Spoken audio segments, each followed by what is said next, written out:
The story begins with a dialogue between two unknown people, a man and a woman. The stranger says that the situation is under control, and if anyone tries to break in, she will find out everything. However, the woman doesn't have time to finish speaking because a portal appears out of nowhere and a bullet flies out, killing her and disturbing everyone else. Behind all this stands the main character, a young man who admits to himself that he became a criminal against his will. A month ago, a young man named Callum Wells was detained by officers of the Guild of Magical Regulation. The protagonist doesn't understand why this happened, and the guild agent, Taryn, explains that Callum was detained on suspicion of involvement in the attack on the fitness center. The protagonist is perplexed, and the agent adds that the situation is serious. The Dragonborn has broken free, and Wells is the only witness. Callum listens to this information in shock, realizing that he is being told outright that magic exists. Taryn asks the guy where he was this morning, and Callum replies that he was at his mother's funeral and met a strange man who had an unusual aura. Wells admits that he has already met similar people from whom an otherworldly presence emanated. After that, Callum went to the gym, where one of the owners is an equally unusual man, Mr. Shahai. The protagonist saw the otherworldly aura of the man, the red dragon, but tried not to show it. Shahai greets the protagonist and asks Callum to do him a favor. A new girl, Marie, has come to the gym and she needs help getting used to the gym. The guy approaches the girl and greets her, realizing that Shahai is trying to introduce the main character to every visitor to the hall after the death of Wells's wife. Before Marie can voice her request, she faints and Callum bends down to see what is wrong. Immediately, strangers burst into the hall and noise erupts in the fitness room. Shahai shouts to the main character and lies down on the floor, while the ill-wishers start shooting and the bullets hit Shahai. Callum tries to stay conscious and sees Shahai fending off his opponents. In an instant, the guy passes out, but a little later, he comes to in a burning building. Wells sees Marie unconscious next to him and lifts her up so they can escape the fire together. The guy says to himself that he won't let the girl die, just like that. It's hard for Callum, but he doesn't stop and continues to move forward, realizing that he can't die here. Suddenly, a moment later, the protagonist and the girl find themselves outside, and Wells does not understand how this happened. Suddenly, an unknown person who was present at the funeral of the hero's mother approaches the guy and tells Callum to stand still. A man, a magician, puts out a fire with water using his powers. Wells, watching this from the outside, is surprised and does not believe what is happening. The mage approaches the young man and asks who he is, to which Callum asks the man what just happened. The mage says he discovered dragonfire in a fitness center where there is one victim, one witness, and the perpetrator has escaped. Unexpectedly, the magician asks Wells what his classification is, but the guy does not understand what he is being asked about. Callum says that if the mage doesn't explain anything clearly, the guy won't ask questions. Suddenly, a stranger puts handcuffs on Callum and arrests him. Hours later, the protagonist finds himself being interrogated at the Magic Regulation Guild. Taryn, talking to the mage, says it's amazing Callum has stayed conscious for so long. Among themselves, the men think and assume that Wells is an ordinary person. However, the security system was supposed to knock out every normal person in the gym, and only Callum survived and was not affected by the system. After reviewing the information about the guy, the GMR workers are surprised that in 30 years of his life, Wells was never included on the list of magicians and lived an ordinary life. By now, Taryn has finished explaining to Callum what happened and concludes that Wells is not to blame for the situation that has occurred. A GMR worker says that testing and registration must be carried out in the near future in order to determine where the main character can be assigned. Taryn explains that typically every mage works for the Magic Regulation Guild, and most often, people with abilities join the guild at an early age.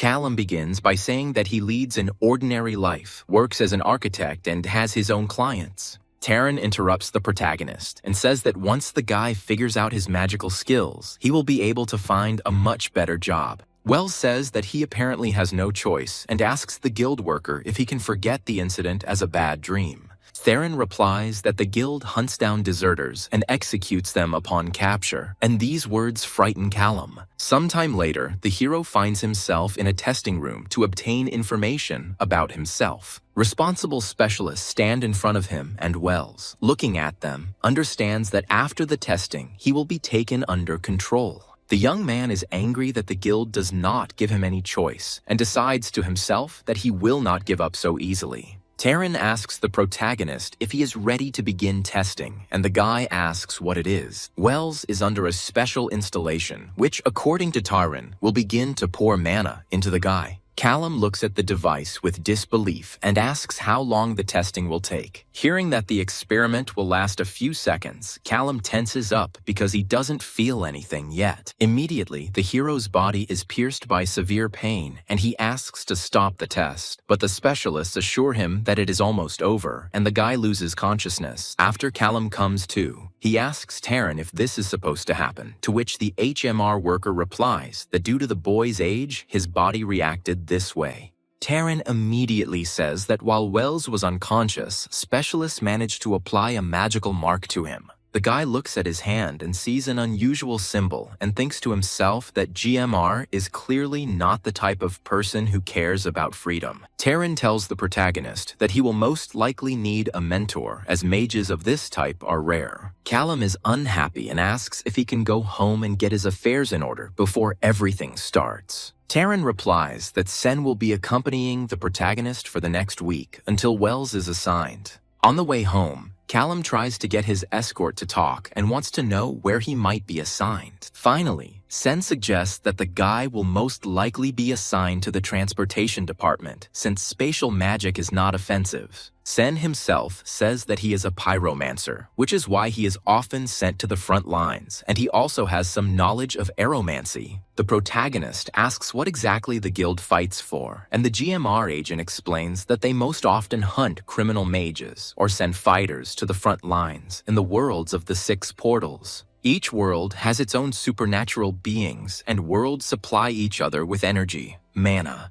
Upon arriving home, Sen gives the protagonist some materials on magic and says that he will take him back to the GMR headquarters tomorrow. Callum sits down at his desk and begins to review the information provided by the GMR agents. Mana is an energy similar to the atmosphere, from which magicians get their powers, and a magician's own mana is called vis, which has its own specifics. Wells leans back in his chair and realizes how little he knows about the system of magic. The guy decides to practice, picks up a pen on the table, and is going to use magic on it. With great focus, Callum manages to move the object, causing the pen to hit the ceiling. Wells realizes that he was using crude mana-based magic just now, so he should practice his vis. Looking at the tattoo on his arm, Callum thinks that working for GMR isn't such a bad idea, since he can train there, but first he needs to find out what they want from him. After some thought, the protagonist decides to Google information about the Magic Regulation Guild. Right there, Callum finds information about the mortality rate in the guild, which exceeds 50%.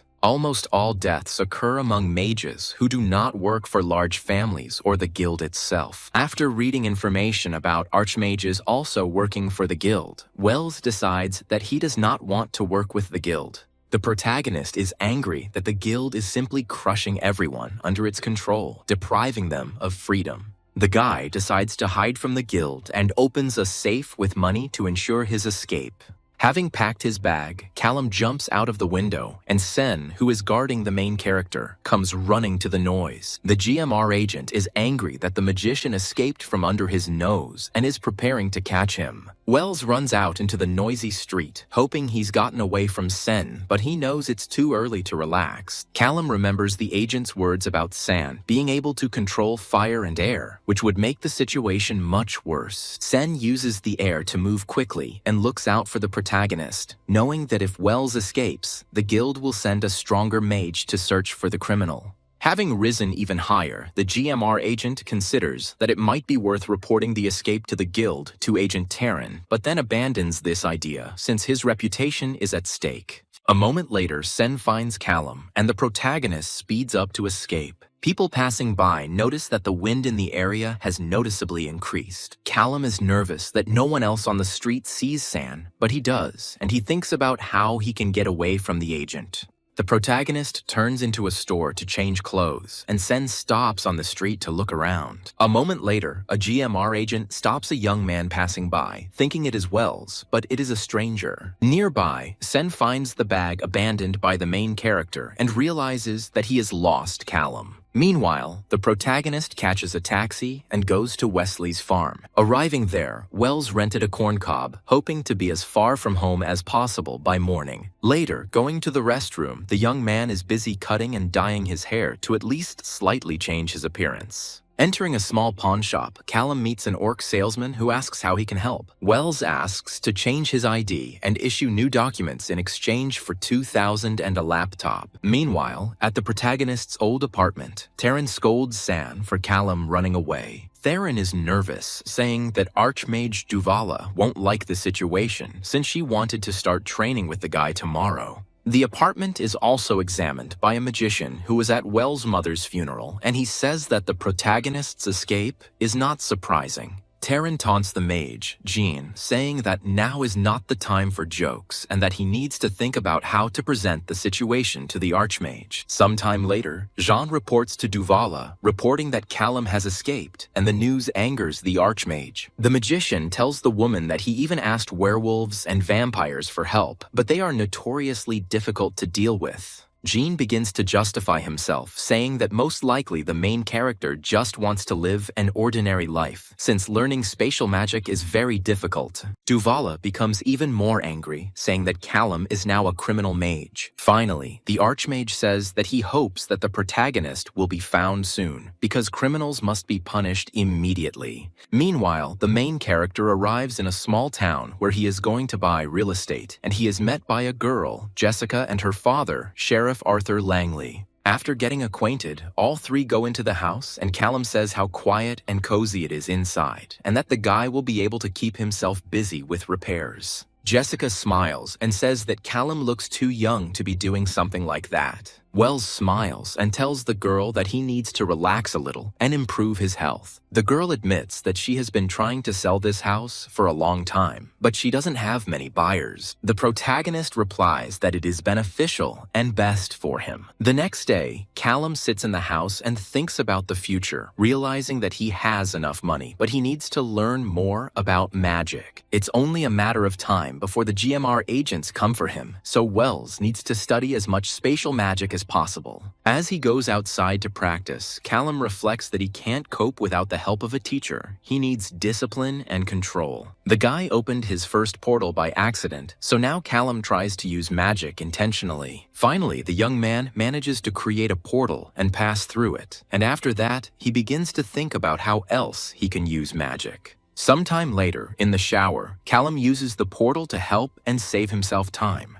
For example, he creates portals to reach shampoo cans in the shower. Sometime later, Wells trains to form a vis sphere, a skill taught to mages early on. After creating a sphere of energy, Callum admits that although it's useless, the ball looks cool. Later, the protagonist trains gravity kinesis to manipulate objects on the surface. At the end of the week, the boy sits outside and concentrates his efforts to learn to see with his eyes closed. The hero also manages to see through things, but this requires a lot of effort. Suddenly, Jessica arrives at Callum's house and the guy rushes to meet the girl. Jessica says the school year is starting soon and a lot of people will be cutting through Wells' yard. Callum smiles and says it's no big deal. He hasn't cleared the yard completely. Jessica reassures the young man and says that the local children will help him because they love spending time outdoors. As she leaves, the girl says that she lives nearby and Callum can come visit. As Jessica leaves, Callum nervously scans the area, realizing that the energy is hanging from him everywhere, so he urgently needs to find a way to get rid of the mana. Meanwhile, at the GMR headquarters, a specialist approaches Taryn with the main character's test results and says that, apparently, Callum has never used magic before.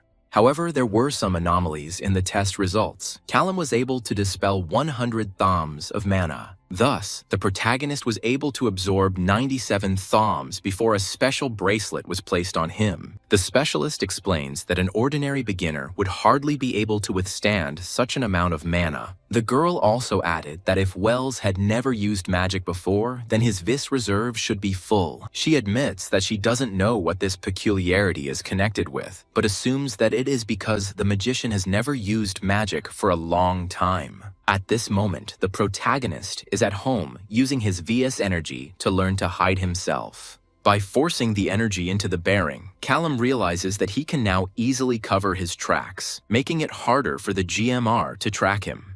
The guy is glad that he is gradually gaining magical knowledge on his own, but inside, he still feels empty. Wells remembers his family, his hometown, and misses happy times. However, the hero immediately pulls himself together, saying that he needs to move forward and not think about the past. Therefore, the hero decides to learn more about the city he has arrived in and goes to a local store where he is met by a girl. While Wells and the girl are having a formal conversation, Callum feels a strange sensation coming from the basement. Concentrating, the guy feels a dog the size of a human and is surprised to himself. Suddenly, a man greets the guy, and turning around, Wells sees Sheriff Langley in front of him. The man says his niece, Clara, cooks the best steaks and turns to the girl behind the cash register. While Clara is busy at the cash register, Langley is talking to Callum. Unexpectedly, the sheriff mentions respect for other people's territory, and Wells is uneasy at the man's tone. The sheriff leans towards the protagonist and says that he has recently come across some suspicious guys, so if Callum sees anything, he should let him know. The protagonist tells the sheriff that he also looks strange, and whether Langley really warned other people about him. The sheriff admits that he was initially suspicious of the guy, but later realized that Wells did not pose a danger. While Callum is wondering who Langley warned him about, Clara delivers the protagonist's order and distracts him. Arriving home, the guy examines his mark on his hand and thinks that it was through it that the GMR agents could have tracked him. Therefore, the main character decides to get rid of the tattoo and remove it with the help of magic. After removing the ink, Callum throws it into the burning fireplace. The next day, Wells sits down at her desk to study the vis and her abilities even more. Now the guy needs to come up with a strategy for using the vis, and a system similar to a power bank for a phone comes to mind. So, Callum will constantly recharge his vis, and if he needs to quickly escape somewhere, he will use the reserve. Suddenly, someone knocks on the door, and using his skills, the guy feels 2 police officers behind the door. Wells steps out onto the porch and greets the sheriff, asking what brings him here. Langley apologizes for the sudden visit and says he needs to ask a couple of questions, and Langley asks where the guy was last night. Early at night, the protagonist lay in bed and analyzed the city he was staying in. Remembering the big dog and the conversation about territories, Callum guesses that the sheriff's family are werewolves. However, remembering Langley, Wells cannot understand what the man wanted to warn him about. While the guy was thinking about all this, some sounds were heard outside the house. Leaving the house with a flashlight, the protagonist finds no one and goes back home. The sheriff explains that there is no need to be angry at such a question. It is just a formality. When Callum replies that he was just sleeping, Langley demands proof of this. Wells is tense, but the sheriff reassures him, saying that Callum is not on the suspect list. Callum doesn't have any security cameras, and even if he did, he wouldn't give anyone access to them due to the fact that he often practices magic in his backyard. Police say someone broke into a neighboring house, but Wells apparently didn't hear anything. The hero understands that, because of the GMR and other things, the protagonist has completely forgotten about ordinary killers. So Callum says he heard strange sounds from a large beast last night.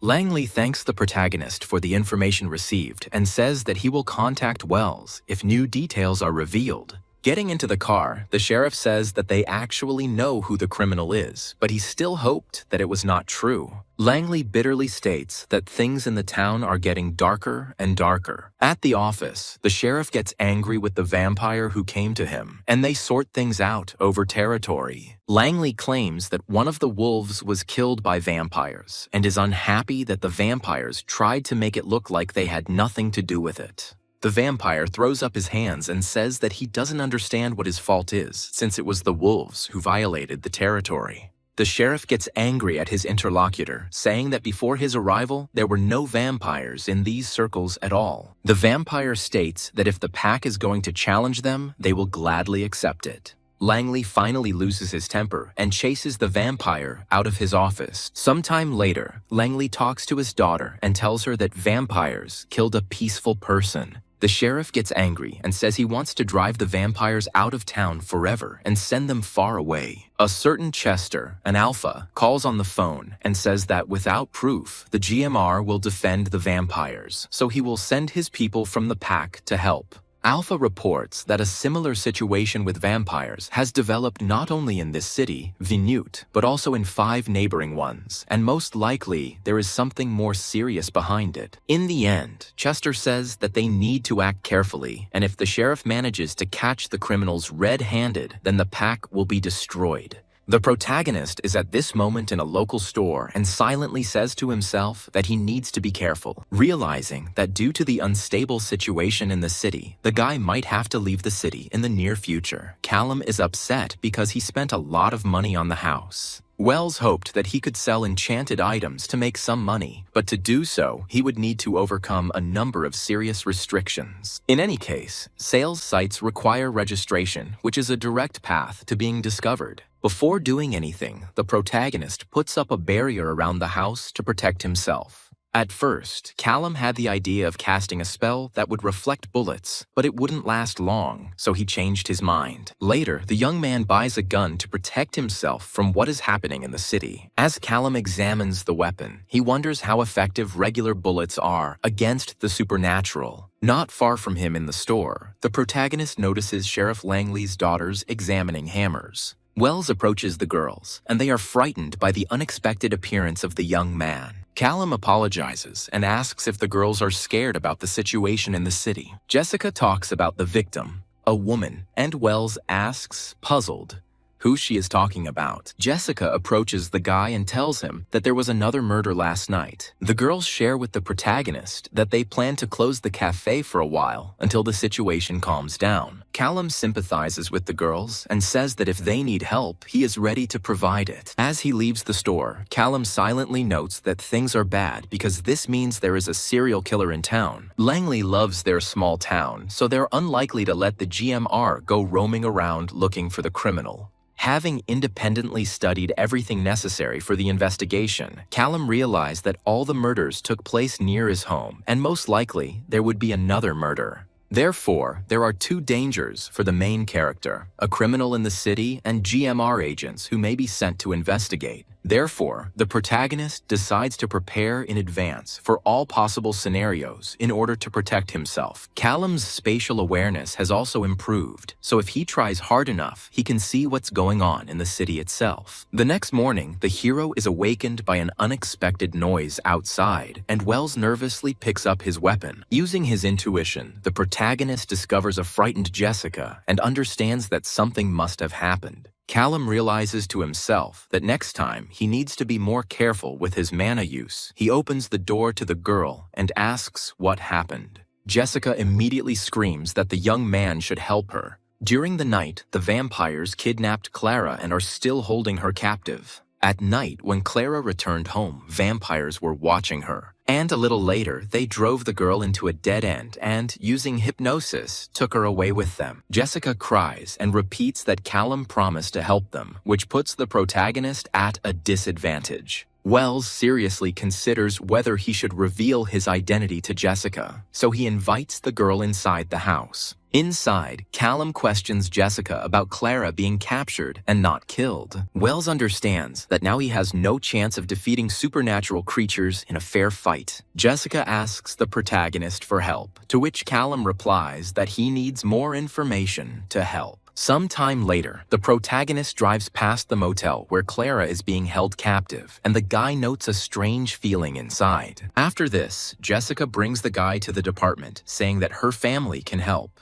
Upon entering, Sheriff Langley attacks the girl, shouting at her about the misdeeds she had done. Langley shouts that they can involve the GMR in this, and Callum sees how he has changed in appearance, looking more like a dog. The main character comes to the sheriff and proves that he is not from the GMR. Moving further into the department, Wells talks to the sheriff, asking for more information about the vampires. Langley explains that vampires have set up shop at a motel down the street and are trying to take over the werewolf territory. Also, as the werewolf suggests, the opponents brought a magician with them for support, and it was they who killed the two. Callum asks Langley about the bodies again, wondering if it was really vampires who did it. The sheriff explains that the pack is not strong enough to challenge the enemy, and besides, the agreements that no creature can attack each other without proof are very hampering. Callum is shocked by this injustice, outraged that because of the GMR, werewolves cannot fight back against vampires. Using his intuition, the protagonist searches for Clara at the motel. The girl allegedly went to the vampires of her own free will, but this is a complete lie. The protagonist asks what the werewolves will do after they bring Clara back. Langley replies that as soon as the girl is free, they will contact Chester so the Alpha can send the rest of the pack to help. Callum then asks how the werewolves are going to kill the vampires. The sheriff explains that you can use a Mordite weapon, which stops regeneration, or destroy the heart outright. Wells then asks what the situation is with firearms against the creatures. Langley says that the vampires' speed will make them harder to kill, and Callum, after some thought, agrees to help. A little later, the protagonist is assigned a prison cell so that he can prepare to rescue Clara. Langley says they don't have much time, to which the protagonist replies that 10 minutes will be enough.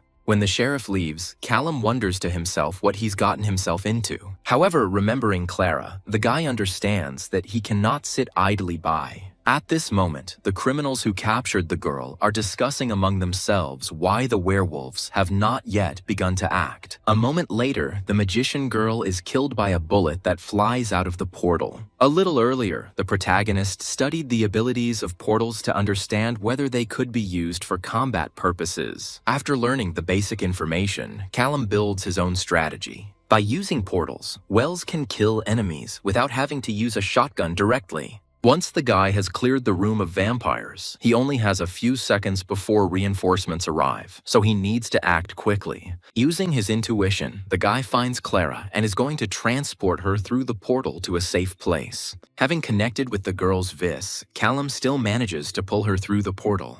Having picked up the girl, Wells is glad that everything worked out for him, because carrying people is not so easy for him. Immediately after this, reinforcements arrive at the motel and discover that the girl is missing. Callum opens the portals again and shoots the vampires one by one. With that done, Callum opens the door and Jessica runs in to see her sister. Langley is shocked that the protagonist dealt with the vampires so quickly and asks what the secret is. Callum reports that the creatures are dead and it would be best to send the fire department to the motel. The sheriff is surprised and says that he doesn't sense even a bit of magic from the guy. Callum doesn't want to answer the sheriff's questions anymore, so he advises Langley to hurry with the fire. Approaching the car, Callum is about to leave to rest and sort out the things taken from the vampires, but Jessica comes out to him. The young man asks if there should be a girl with Clara, to which Jessica replies that she wanted to thank the guy. The girl kisses the protagonist on the cheek and says goodbye to him, leaving Wells in confusion. Later, the sheriff contacts Chester, informing the Alpha that the vampire problem has been resolved. Langley says that no one in the pack started the fight. It was the man who offered his help, but in return demanded that they not ask unnecessary questions. The sheriff adds that, judging by the tattoo, the man is a magician, but there is no aura emanating from him.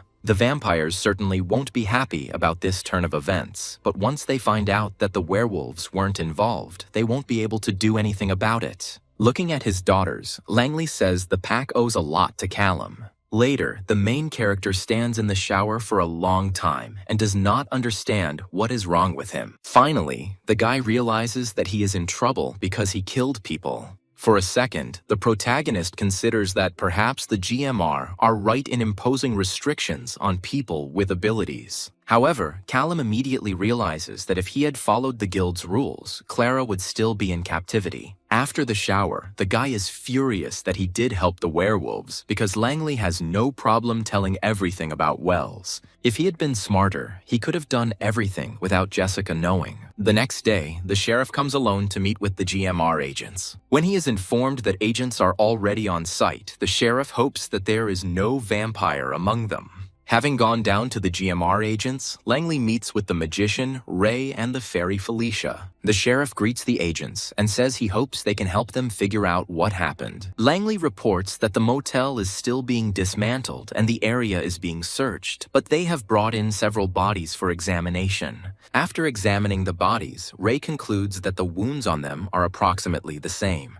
The sheriff coughs and says that it is obvious that werewolves are not involved, and the pack does not know where such injuries could have come from. Felicia approaches the corpses and uses her skills to read the information. Having finished with this, the girl says that one of the corpses was sleeping and did not see anything. After examining the second body, the fairy concludes that the creature heard the shots, but did not have time to react to them. Ray objects, saying that someone must have heard and seen something important, but the girl denies this, saying that everyone was in a panic. The sheriff is nervous that the agents are noticing, but Langley defends himself, saying the situation is dire. The sheriff immediately says that he will arrange for the agents to be given a room and adds that he can take them there right now, but Ray objects, saying that they would like to interview several people in town. Agnet explains that there are now two possible scenarios, and in the first case, the perpetrator may not be from Vinuth, which complicates the task. And the second option, the criminal is a local resident, and perhaps the vampires themselves provoked him to attack. Langley immediately rushes to justify the city's residents, saying that there is no one here who could single-handedly cope with so many vampires. Meanwhile, the main character sits at home and looks at everything he was able to steal from the vampires.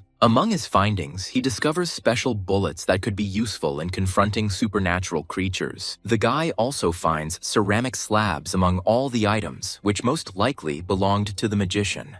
The latest interesting find is 100,000 in cash, and the guy realizes that he needs to leave some for unexpected needs. Callum distributes his money so that each amount can last for a while if necessary. In addition, the hero needs to replenish his supplies of magical accessories. Looking at the magical slabs found earlier, Callum realizes that they were purchased from a special shop. Suddenly, the guy hears someone approaching the house and jumps up from his seat, amazed that he was spotted so quickly. However, upon opening the door, Wells discovers Jessica and Clara have come to see him. Jessica says that GMR agents have appeared in the city and are conducting an investigation. The girl's words alarm the guy. He didn't expect the guild to react so quickly to the situation that had happened. Clara personally thanks the protagonist for helping her and saving her, to which Callum reminds them that they must pretend that he is not involved. The girls give the main character food from the cafe as a thank you, because they knew that he most likely would not leave the house. Inviting the girls inside for tea, Callum asks them to tell him about the GMR agents who have arrived to investigate. Jessica says that it seems like one of them can communicate with the dead, to which the guy silently notes that he needs to remember this information. Clara adds that agents have been combing the motel all day, but everything there is burned down, so it is unlikely they will find anything. Jessica says Chester is worried that Callum's help could come at a cost. After revealing that Langley is under the command of the Midwest's Alpha, Chester, Clara is surprised that Callum didn't save her for profit. The guy smiles and says that the werewolves don't owe him anything, and he would prefer not to talk about what happened at all. Meanwhile, GMR agents arrived at the scene and asked if anything interesting had been discovered. One of the police officers presents the results of the study and says that a magical signature was noticed, but it is unlikely to help. After studying the document, Ray reveals that the vampires had an aeromancer mage on their side and that he was apparently the only mage present at the scene.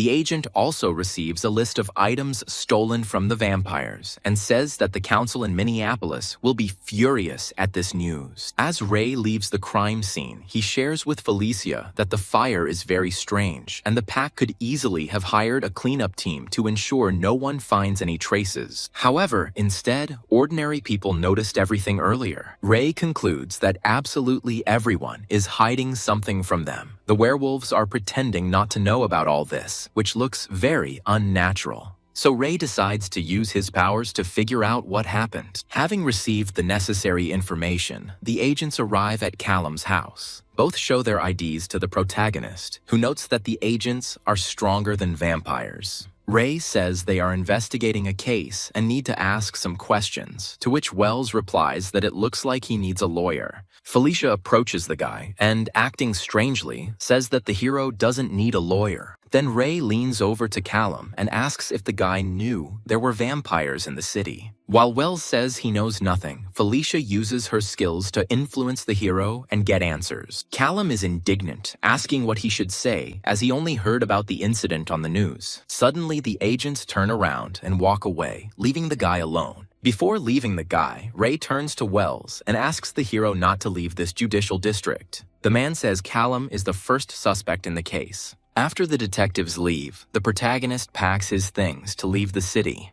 Callum mentally apologizes to Jessica for having to leave town so quickly. However, the guy values his freedom more than anything else, and his life is at stake. On the way, the protagonist turns into a store by the highway and sees that the seller there is a werewolf. Wells says he needs a new ID and name, and the seller can help with that. The man is perplexed, but the protagonist hands him a gold bar and says that he also needs a car that is for sale near the store. The werewolf takes the ingot and says that he will try to help the guy. Sometime later, the seller hands the protagonist a new ID and car keys, adding that this ID should be enough. According to his ID, Callum is a professor, and before leaving, he asks where he can buy books on magic. After receiving a recommendation from the werewolf, the protagonist leaves the store and approaches the new car, wondering if Langley has noticed his disappearance. A few hours later, a portal opens near the werewolf shopkeeper, which frightens him. It is Callum. Through the werewolf, the protagonist asks to tell Chester that Clara's friend is safe. After speaking with the werewolf, Chester approaches his two charges, asking about Wells, and learns that both were with Langley when Callum joined his squad. Alpha Chester gives his charges the task of finding the main character by scent.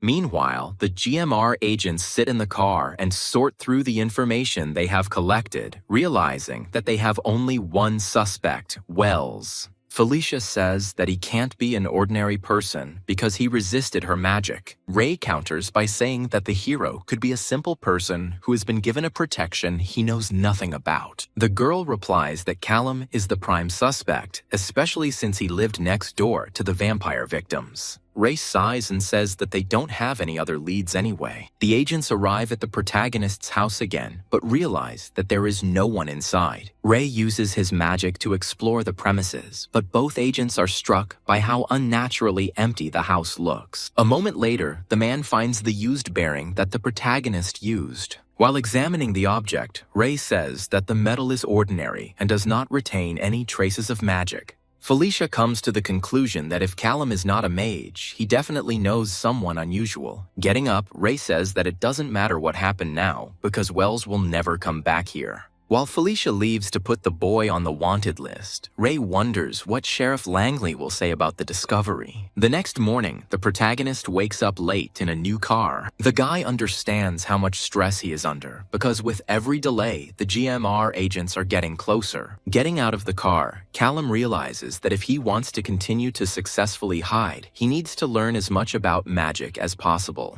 Approaching the bookstore, the protagonist notes that the place looks abandoned. Inside, the decor resembles a typical bookstore. There's an old man sitting behind the cash register, sorting through books, and he exudes a magical signature. The salesman doesn't seem friendly, so Callum hesitates to talk to him. Looking at the assortment, the main character is shocked by the high prices for each product. Sometime later, the guy finds a magical treatise and realizes that it is worth spending money on. While Wells is leafing through the book, he is distracted by the seller, who says that he needs to buy the books first and only then read them. The protagonist turns to the seller and asks if there is similar literature for beginning magicians. At first, the man does not want to help the young man, but later he uses magic to find the books. The main character begins to get his hands on a wide variety of literature for aspiring magicians. After this, the guy goes to the checkout and pays for 4 books, which cost over $1,000. As he leaves the store, Callum is upset that the shop assistant didn't give him his change. A few hours later, Chester's werewolves are on the protagonist's trail. Callum's scent is very weak. He can somehow hide his trail, but nevertheless, werewolves sense it. One of the wolves suggests asking the locals for help so they can tell us something about the guy based on the description.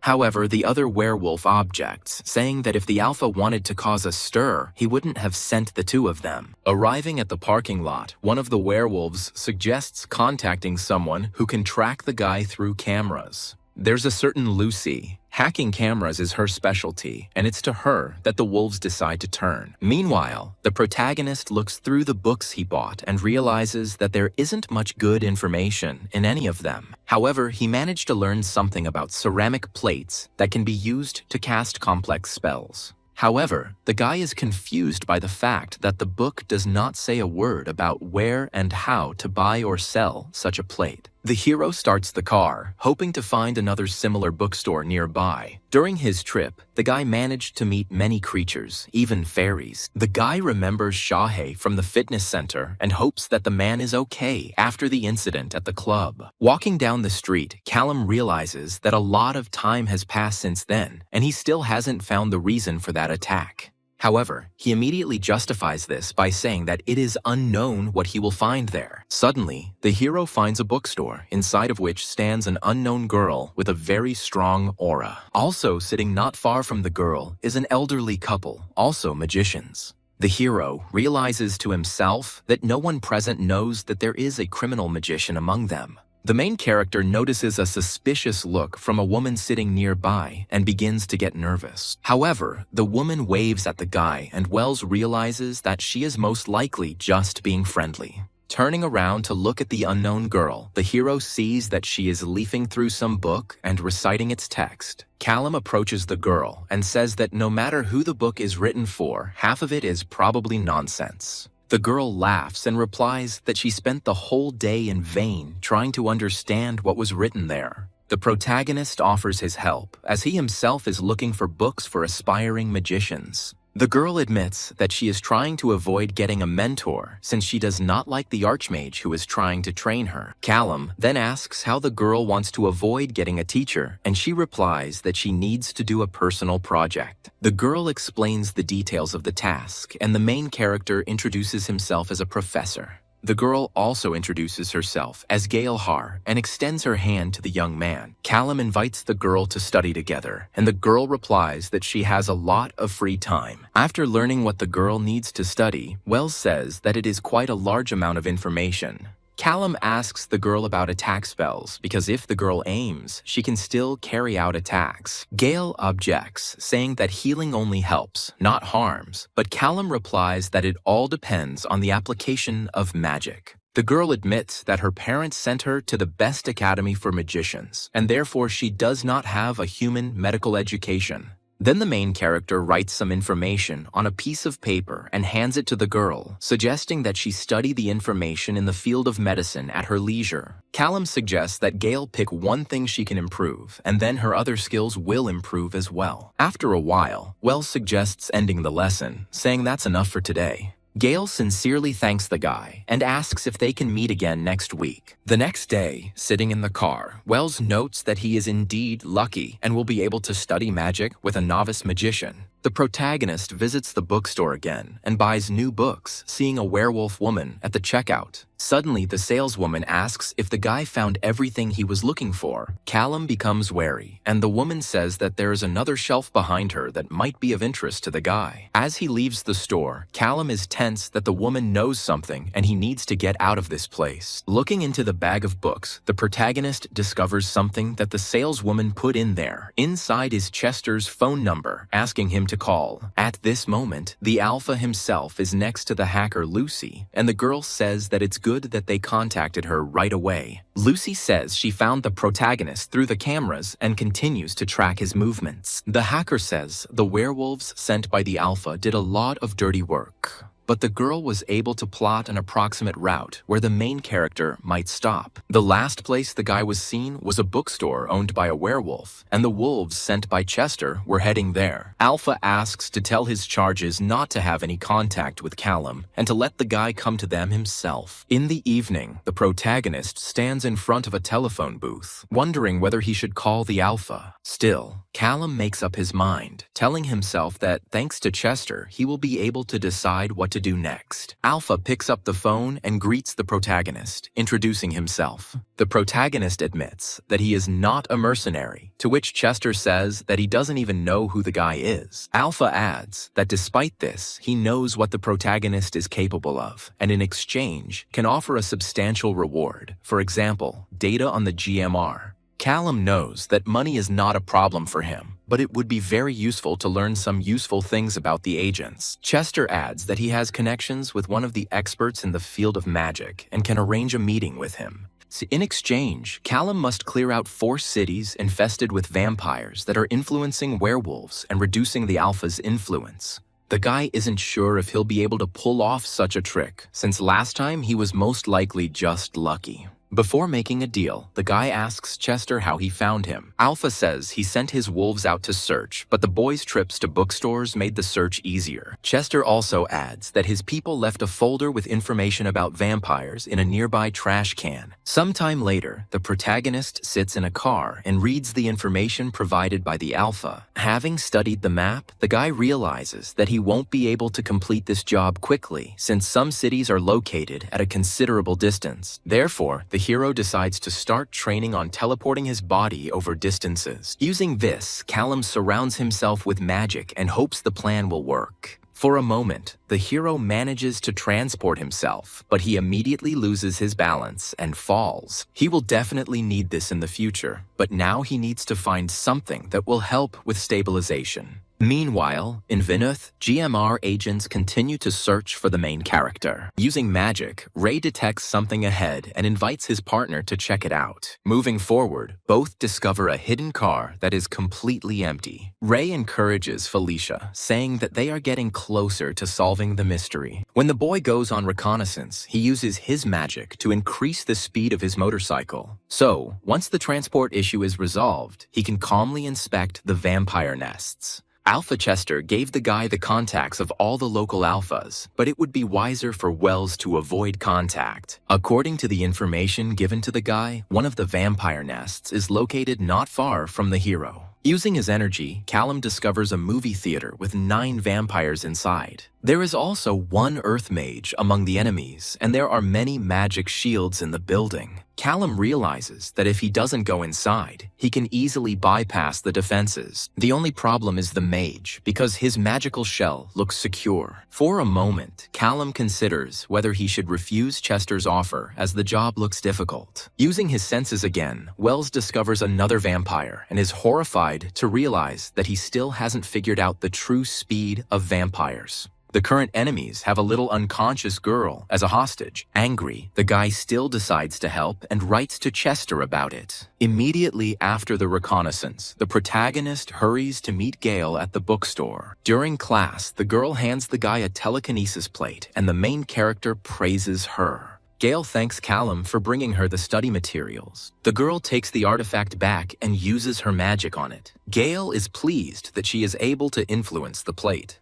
When the experiment is successful, the girl throws herself into the protagonist's arms and thanks him for his help. Callum is happy for the girl and says that the lesson is over and sets up a meeting for next week. As he makes his way to a new location, Callum ponders how he can defeat the vampires. The most important weapon is thermite, which is usually used for welding rails. When ignited, it reaches a high temperature and is thus capable of melting vampires instantly. Having found the necessary ingredients, the protagonist is going to prepare a dangerous mixture for his mission. He pours all the contents into soda cans, creating homemade anti-vampire grenades. Having made a decent supply of such weapons, Callum decides to place them in hiding places in order to move faster and not have to carry so many things with him. Also, not far from himself, the main character discovers a stone, which he also intends to use. Sometime later, in a movie theater occupied by vampires, two of them are watching a movie. One of them asks who should go hunting and when. However, before the partner can respond, a soda can is dropped from the portal onto the creatures. The contents of the jar cause an explosion, and the vampires are burned alive.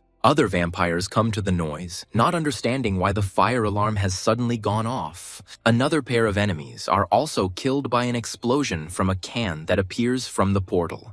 Callum, who is leading the attack, feels that everything is going smoothly and has no intention of stopping just yet. Sometime later, the magician reacts to the noise, when almost all the vampires are already dead. Leaving his office, the magician discovers that all his observers are dead and the building is on fire. Callum senses a strong defense around the mage from a distance and realizes that his attacks might not penetrate it. Then the guy picks up the stone he found earlier, convincing himself that in front of him is, after all, a living creature. Even if it is a magician, his reaction is human, so Wells moves the stone closer to the portal. By raising the stone to a great height, Callum plans to place it directly into the portal and then release it. The boulder falls on the mage, catching him off guard and killing him instantly. Finally, Callum uses his senses one last time to make sure there are no survivors. An hour later, the main character arrives at the cinema to make sure that there are no more vampires nearby. Chester, who is with Lucy, asks the girl if there is any reaction from the vampires to the incident. The girl reports that there is nothing yet, and Callum is doing his job cleanly.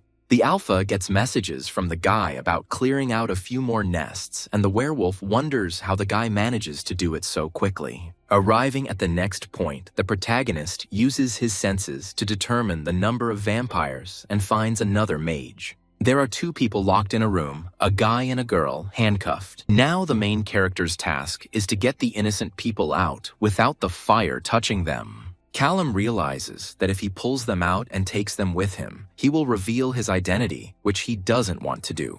Remembering the guy and the girl, the hero realizes that he can no longer leave them. Therefore, at any cost, the young man decides to destroy the nest of vampires. He needs to act quickly. First, he needs to find the weak spots in the nest. In his strategy, the hero needs to destroy the places where there are most vampires. Having calculated everything carefully, Callum prepares 6 jars of thermite, which should be enough for the cleanup. The main character lights all the prepared bombs at once and teleports them. A young man and woman, prisoners, hear noise and explosions and become frightened. The guy tries to break the bars to get him and the girl out, but he can't. Then, a portal opens behind their backs and the main character emerges from it. Callum tells the hostages to stand up so he can carry them. The protagonist frees the hostages from their handcuffs and adds that he will get them out. Finally, Wells carries the boy and girl to a safe place and is about to leave. A guy and a girl try to find out who Wells is, but the hero refuses to answer and leaves.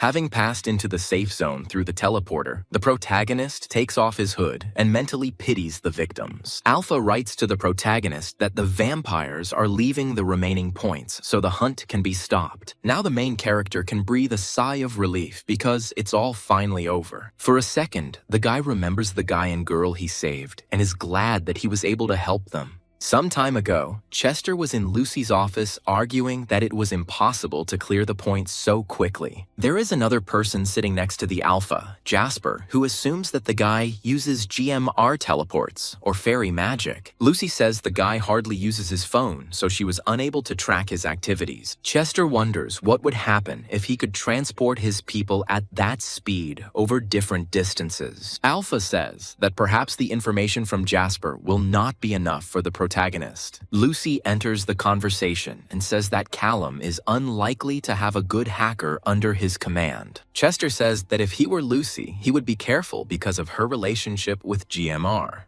The girl objects, saying that the guilds don't care about people like Lucy. Suddenly, during the conversation, Chester's phone rings. It's Antoine, the head of the vampires, demanding that he withdraw his powers from the vampires. Alpha explains that none of his werewolves have ever been seen near vampire nests. Antoine gets angry and says that he is taking his charges away from werewolf territory. Chester is happy about this news. He does not add any comments. The vampire objects, saying that he will get to the bottom of the truth and find out who hired the werewolf. Meanwhile, GMR agents examine a new crime scene, and Felicia asks if the same person could have done it. Ray says the method used was different, but otherwise, the principle remained the same. A moment later, the agent is brought a bearing that points to Callum's involvement. The man asks one of the researchers to step aside to talk to Felicia. The girl says she is tormented by suspicions that the destruction of the first nest was spontaneous. Felicia shows the evidence bag to her colleague and says that in the first case, someone close to him may have been stolen, so he went for revenge. Ray understands what the girl is getting at and says that in the second case, it looks more like a planned ambush. Felicia says the agents should talk to Chester since all the incidents took place on his territory.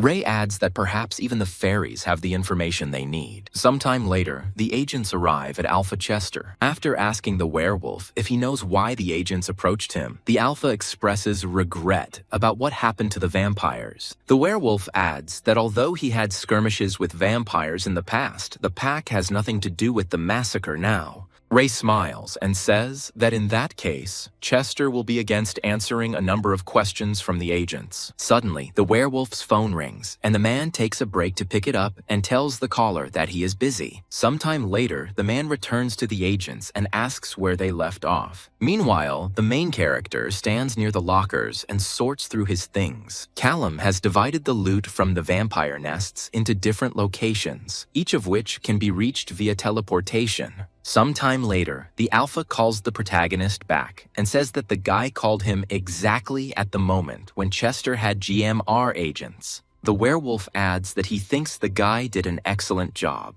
Wells asks if it is true that the werewolf did not give information about him to the guild agents. Chester confirms this and adds that the agents were, of course, upset that the werewolf didn't know anything. However, the man adds that, be that as it may, the guy needs to be careful because if he is spotted, the werewolf will not be able to help.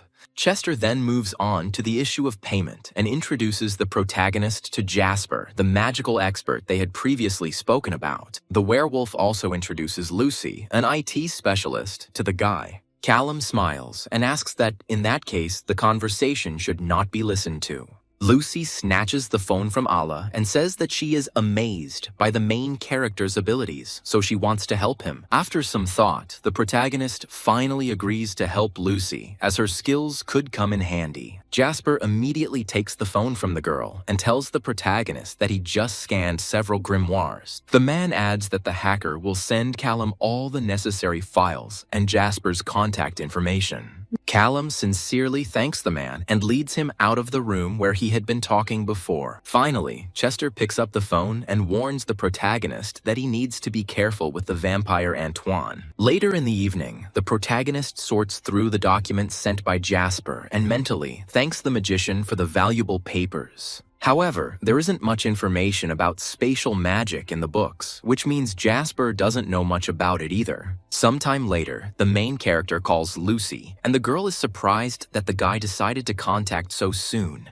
Callum says he has a job for the girl, but first he wants to know how much it will cost him. The hacker offers to send the guy a price list, but adds that the price depends on how interesting the activity is. Lucy says that ordinary people in the supernatural world are given boring jobs, and Callum is surprised that the girl is an ordinary person. The hacker admits that her parents were magicians, but she was unlucky. While the guy is reading the price list, the girl says that her job is such that either Chester protects her or she's done for. Callum wonders if Chester is really that strong and influential, since he needed his help so much. Lucy explains that Chester is a werewolf of practically royal blood, and by and large, nothing will happen to him. The hacker adds that probably only archmages and the head of vampires can stand on equal terms with the werewolf. Callum hears about the head of the vampires and says that it looks like Antoine is really someone important. After thinking for a bit, the guy asks Lucy to find him the couple he saved in one of the vampire nests. The girl quickly fulfills the request and says that, unfortunately, the couple was found by the Magic Regulation Guild.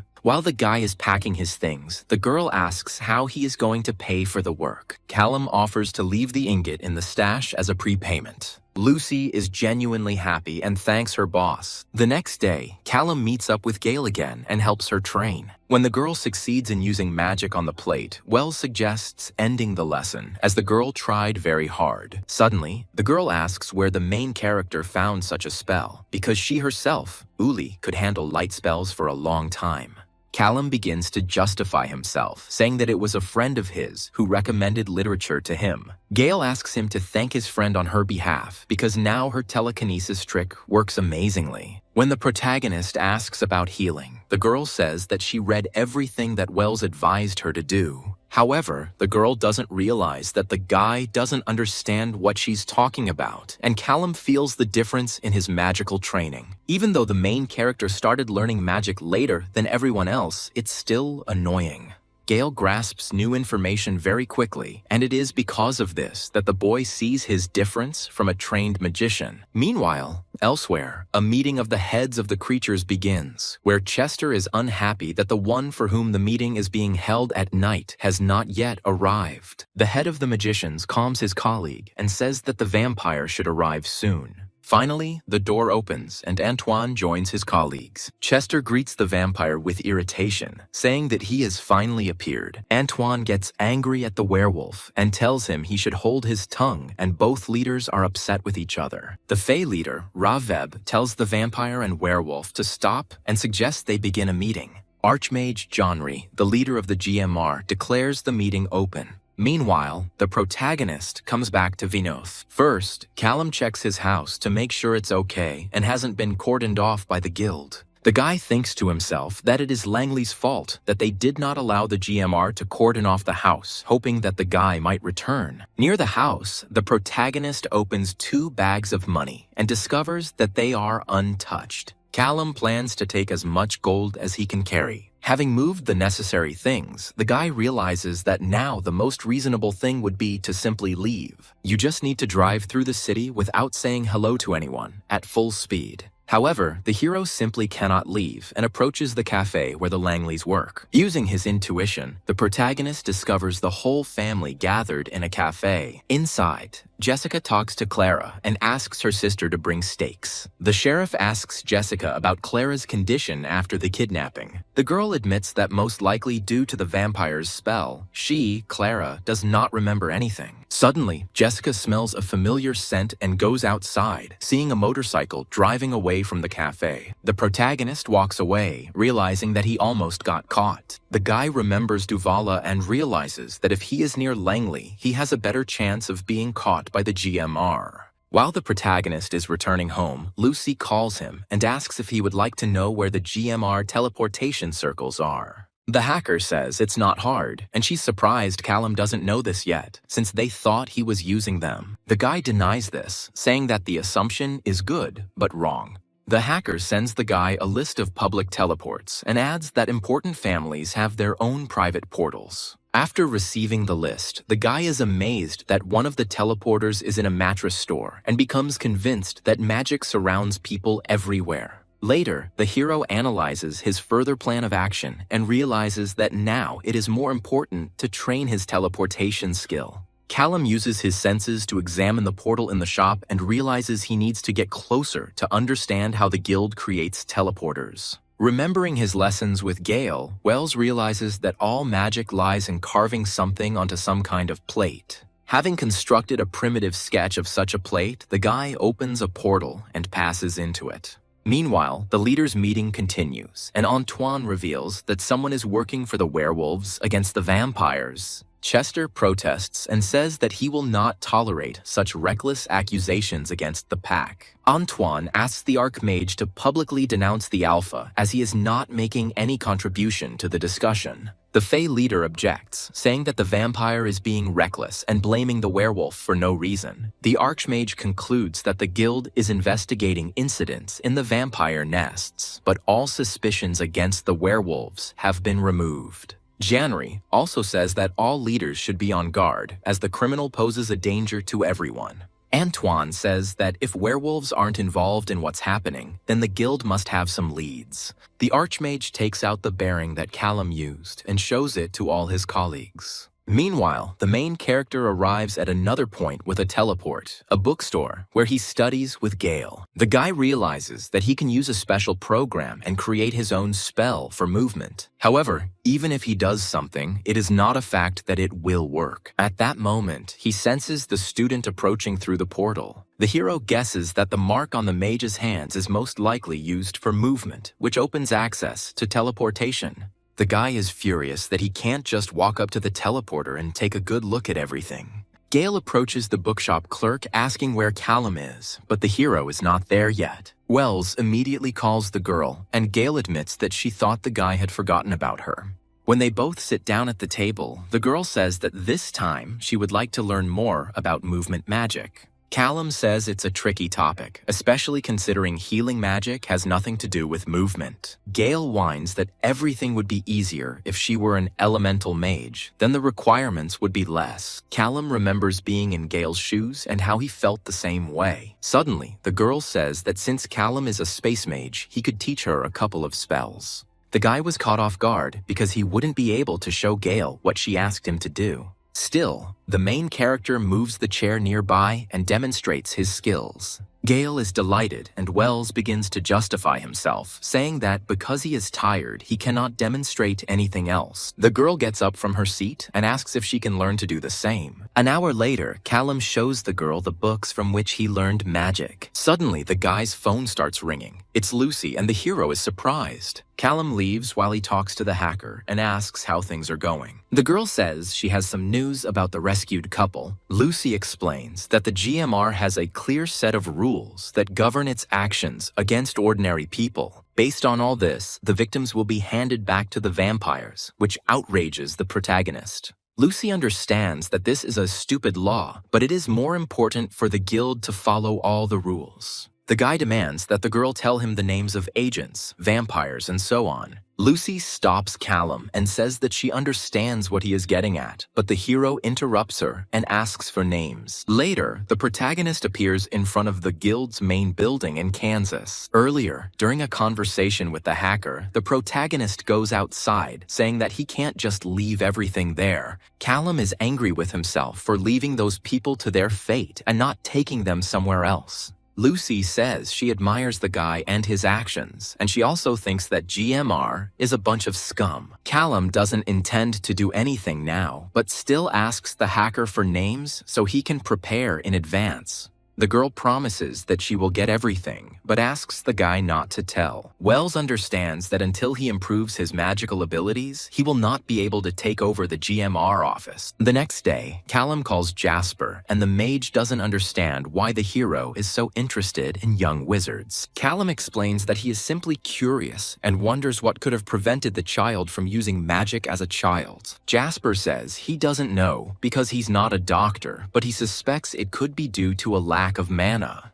Wells concludes that if a child did not grow up among magicians, then he could not use his powers either. Jasper says he's never seen a case like this, but it's likely true. The protagonist understands to himself that this makes sense because the first time he was able to use magic was at a late age, next to Shahei. Jasper distracts the guy from his thoughts and asks why Callum is suddenly asking such questions, asking if the hero really has a secret child. Wells says there is nothing like that and thanks the magician for his help. Sometime later, the hero calls the hacker and again asks about her family, and the girl reminds that everyone in her family was a magician. Lucy changes the subject and asks about the protagonist's family. Callum says that Jasper asked him this question before, and it all sounds like Chester wants to know more information about the main character. Lucy says it's just curiosity because the hero is too mysterious. The girl asks about the young man's personal life, to which Callum replies that perhaps she will find out something later. The girl replies that Wells made her tremble with anticipation. Sometime later, the protagonist shows up for class with Gale, and the girl says that she is tired of studying. The boy apologizes to the student for his sudden disappearance last time. Gale says everything is fine and hopes the hero is doing well. Gale admits that Callum is already wasting his time on her, but Wells reassures her that everything is fine. The protagonist admits that he was looking for new ways of teleportation and shares that he wants to create something more compact. The girl says that her father apparently uses a home bond device, which she can show to the guy. He replies that he would be happy to take a look at the device, saying that he would like to test some theories with a friend. Gale focuses on theories and asks if the guy's friend is a spatial mage. The girl leans towards the protagonist and says that the guild is especially careful about spatial mages. Gale says that if the rumors are to be believed, then Archmage Duvala is keeping a close eye on all of this. Leaving the protagonist at the end of class, Gale hopes that the boy will not have any problems with GMR. However, the girl reassures herself that the guy is a smart professor and he knows what he is doing. Using a teleporter, Gale is transported to a new location where a girl meets her and asks if Gale is returning home. As the girl takes Gale to the private portal, she says that the GMR has been very tense in recent days. Returning home, the young sorceress is met by the butler, who asks how Gale's classes went. The girl shares her impressions of the classes and says that she cannot understand why her family places such demands on her. The butler encourages the girl, saying that she is the future of the family, so such demands are not surprising. Gale says she can't wait for this to be over. After some time, Gale goes to see her father. The man says that her girlfriend, an archmage, might drop by to visit in the evening because of the vampire situation. Gale sits down next to her father and asks for a favor, which piques the man's interest. The girl reminds her about the home bond and asks if she can bring the device to the study group next week. Father says that this is a rather expensive thing, which is given out personally by Archmage Duvala. Gale says he promises to use it carefully, adding that the enchantment will be interesting to explore. Eventually, the father agrees, and the family begins to eat dinner. A week later, Gale meets with the protagonist and says that he can only bring the home bond for a few hours. Callum says that this is quite sufficient and asks to examine the device. The girl hands over the plate and says that it can only be activated with the help of her father's mark. Callum examines the device and the special ring that comes with it. The guy describes the exact principle of how homebond works, which surprises Gale. The guy actually sees all the encrypted marks on the ring using his intuition, but he won't tell Gale about it. The guy understands to himself that if he remembers everything properly, he will be able to make such a device himself. Finally, Callum breaks out of his thoughts and hands the homebond back to the girl, thanking her for bringing it. Meanwhile, the GMR agents arrived at the bar and asked the werewolf if he had seen Wells, to which he replied that something unusual always happens in the bar. Having received no useful information, Ray thanks the wolf for his help and leaves. Felicia notes with regret that they were unable to extract any information at all. The girl is irritated that one person can hide from the entire magical world. She adds that the trail is fading every day, and at this rate, Callum could be lost entirely. Ray says it depends on how you look at the situation. On the one hand, the guy really could lie low for life. However, experience suggests that criminals rarely rest on their laurels, and he will certainly take another step. Felicia reminds that if the first attack was committed for personal reasons, then the perpetrator must have weak points. Ray agrees that the guy may have some attachments. Meanwhile, the protagonist made a ring with a laser engraving copied from Home Bond. All that remains for the main character is to charge the item with his energy, and then it will work. Having filled the decoration with magic, the guy teleports to the bathroom and hits himself painfully. As he packs, Callum realizes there's more to spatial magic than the GMRs are letting on. The Archmage is careful to keep the space mages on a short leash, for only she knows what such magic is capable of. Because of this, the guy realizes that he is in even greater danger than he was before. Sometime later, the protagonist meets with Gale again, and she is going to demonstrate her skills. The girl creates her first shield, which, although not reliable, should be enough to pass the test. Callum encourages the girl, saying that he believes in her. When the girl successfully performs the spell, Wells cautiously remarks that it looks like their lessons have come to an end. Gale asks the teacher to meet her next week so she can tell him how the test went. Suddenly, the girl notices a bruise on the main character's arm, which Callum received after falling into the bathtub. Geo offers to cure the bruise with his magic, but the hero says he's fine. However, the girl helps Callum out of gratitude for all the lessons he has given her. Looking at the hand, the guy is amazed by this ability and praises the student. Gale says goodbye to the protagonist and says that she needs to sign up for the exam. Finally, Callum grabs the girl's hand and says that the girl cannot allow others to put her down. The next day, Gale takes the exam and the examiner suggests starting it in order. Since the girl has no problems with healing, this point is skipped and Gale demonstrates the skills of light, movement, and shield. The examiner praises the girl and suggests moving on to attack spells. Concentrating, the girl destroys the mannequin standing in front of her. The examiner asks how she did it, and Gale explains that she used healing in reverse. She created blood clotting. The examiner looks strange, and the girl asks what's wrong, and that should be enough. The man says he needs to check something and is leaving for a while. 4 hours later, Gale is still waiting for the examiner, worried. Then the GMR agents come to the girl and greet Gale. The girl is worried about failing the test, but Ray replies that he is not responsible for it, but he is interested in learning about that very attack. Gale begins to explain that the original idea for this attack was not hers, but someone else's, and Ray asks if she can tell him his name. Gale introduces the protagonist as Professor Brown and asks if there is any problem, to which Ray asks her to tell him more about the man. Sometime later, the protagonist calls Lucy and asks her about the GMR, to which the hacker replies that the agents still cannot identify the killer. The girl says that many vampires decided to go into hiding because of the main character's actions. Callum replies that it is much better for him this way because he did not want to draw unnecessary attention to himself. Suddenly, the guy asks Lucy what she knows about Gale's family, and Lucy tensely asks why the guy needs it. Wells says he met a girl from this family and helped her. Lucy does some research on the girl and finds something fishy. Her family is one of the most dangerous and influential, and Archmage Har personally defined combat magic. However, Gale is a healer, which means there was incest in the family. Callum says it might be some kind of coincidence. Lucy doubts it and says that perhaps it was a political alliance, since such influential families cling to their pure blood. Apparently, the Gale family wanted to create a new talent. Lucy concludes that this family is definitely not the kind of people the protagonist should get involved with. Callum thanks the girl for the warning and information.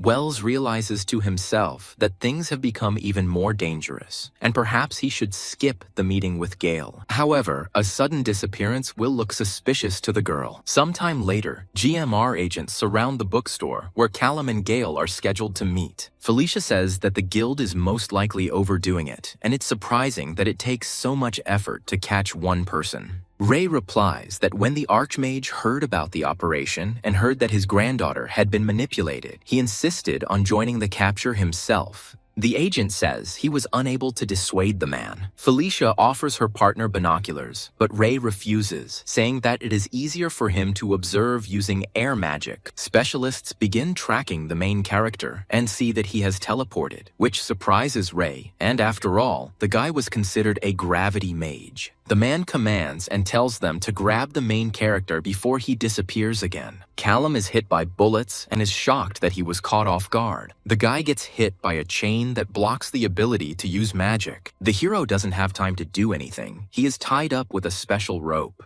Felicia and Ray go down to the military around Wells and say that they will handle the rest of the situation. Archmage Har immediately appears and demands that Callum be handed over to him. However, Ray convinces the man that the guild was looking for Wells because of the investigation. The magician promises to give the guy to Haru after they receive all the necessary information. The Archmage turns and leaves, demanding to be kept informed of what is happening. Ray tells the military to search the captured hero to find something that indicates the guy is connected to the vampire killings. Callum is knocked out and a ball bearing is found on him, after which Ray announces that the killer has been found. Sometime later, the protagonist comes to his senses in an interrogation room. Callum is angry that he didn't teleport away immediately when he sensed the other mage. Agents Ray and Felicia come to the young man and greet him. Ray calls the main character's real name, and the guy understands that the agents now know everything about him. The agent, sitting down at the table, says that it was obvious because one half of the GMI was looking for the escaped Sarah, the other, the killer. Oi says it's surprising they didn't suspect the connection sooner. Now the man says that his colleague wants to ask a few questions. Felicia uses her charms and asks the guy if he was an accomplice in the destruction of the vampire nest in Venuth. The guy doesn't answer the question, so Ray says that bearings were found on the guy. Felicia says that they are more interested in the reason. The guy is not from here. He has no reason to break the laws of the GMR in this place. Callum says that vampires killed people, but the agents say that it doesn't matter now, which upsets the guy. Then Felicia asks who the hero works for, but Wells replies that he works for himself. Ray lights a cigarette and says that under different circumstances, he and Callum would definitely have gotten along. However, now the guy is a criminal magician, and the agent's task is to stop him. Felicia says that the hero faces a harsh sentence, but the guy asks under what pretext he was arrested. Ray says the guy is in custody because he managed to anger a lot of people. Now, the agents are accusing the guy of teaching Gale the spell and want to know where he learned about it, and in general, whether he had a strong influence on the girl's reputation.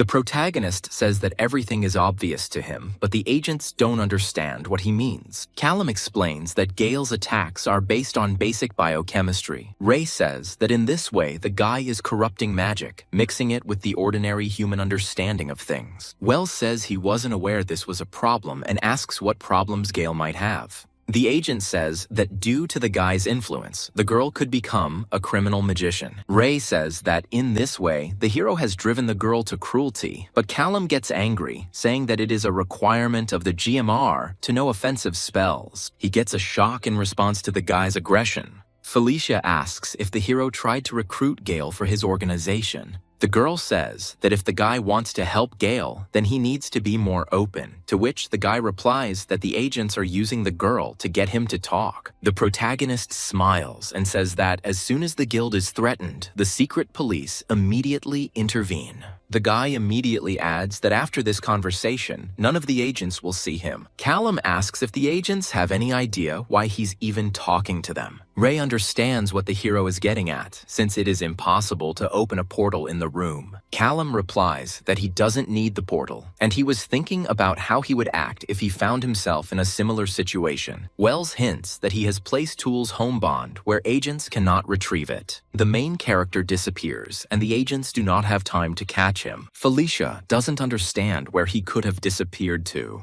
Ray declares a level 4 alert and requests all available agents be made available to him. Felicia doesn't understand how he could disappear like that, since the hero was being tested for home bonds. The agents think about Duval and that someone else could have made the device, but Ray says that is impossible. Felicia suggests tracking the hero by blood, but Ray says that this is also useless and the guy has already disappeared. Duval is informed about the disappearance of the main character, and she is furious that someone is most likely helping the guy. Jean says they can investigate, but there are more serious problems. After reading the main article about Callum, Duvala asks again if he seduced Gale. Jean confirms this, but doesn't understand why everyone is so worried about it. Duvala explains that healing is one of the few abilities that can bypass normal mana protection if used aggressively. If Gale delves too deeply into this knowledge, she will become a dangerous opponent. Jean asks if the Archmage can provide any knowledge that will help the guild in its investigation.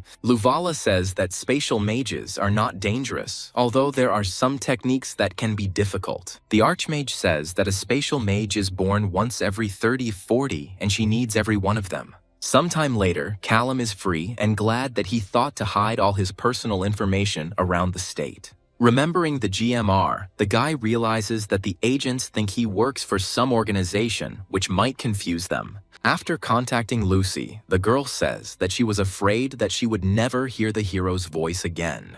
Callum asks how he is doing and how bad it is. Lucy says that everything is actually quiet because no one will admit to anything. Callum is surprised that the hacker still wants to work with the protagonist. The guy says that now he just wanted to make sure that the girl was okay. Such a hero asks where he can find some magical equipment. Lucy says it's not an easy task since such things are regulated by the guild. She says that such things are done from their portals, and since the hero Ule is wanted, she can try. Callum admits he should have known it wouldn't be easy. Lucy informs the protagonist that Archmage Duvala is furious. After all, she is a spatial mage who controls everyone else. That same night, Callum sits in a tent in the woods and studies the materials sent by Lucy. The guy is close to the fairy territory and is wary because he has never interacted with fairies before and doesn't know what they are like. Fairies can do things that ordinary magicians cannot understand. Using his sense of smell, the protagonist detects movements away from the tent. He discovers a whole group of creatures on the hunt. Not far away in the forest, a young man and woman are running away from pursuit. The girl is already tired and can't run, but the guy encourages her.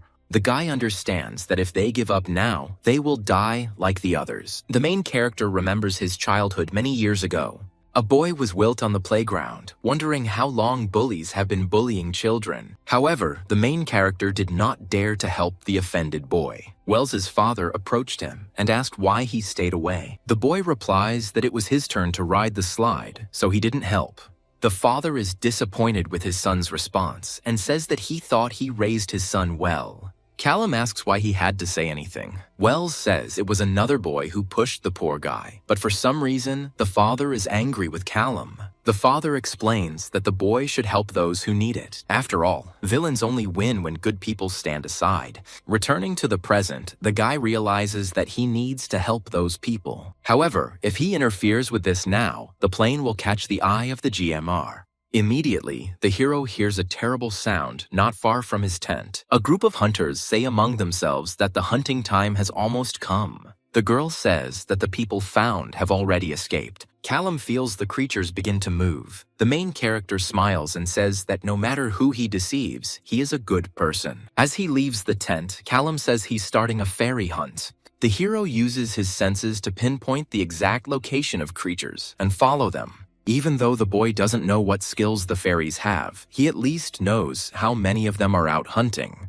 Wells takes 24 rounds of ammunition with him and reloads the pistol. Callum's goal is to find the humans before the creatures do and bring the victims to safety. Wells understands that people can easily survive the hunt. Meanwhile, the girl and the boy continue to run away, and the girl says that she can't run anymore. The guy helps her up and suggests they hide somewhere. Then the main character appears in front of Dad and says that he came to help. The guy asks who Callum is, to which Wells replies that he just wants to help them. The hero says there is no time to explain. He says that now they need to follow the instructions. Callum explains how to get to safety and warns the pair that they need to move quickly. The guy thinks that in principle, he could immediately teleport people to a safe place. However, they need to get off the path and lead the fairies out of this area, and Wells cannot go with them because he might be noticed. The couple say they will follow the young man's advice, and Callum says they will meet in a safe place. Having reached the right place, wat der bersefri eder anirito,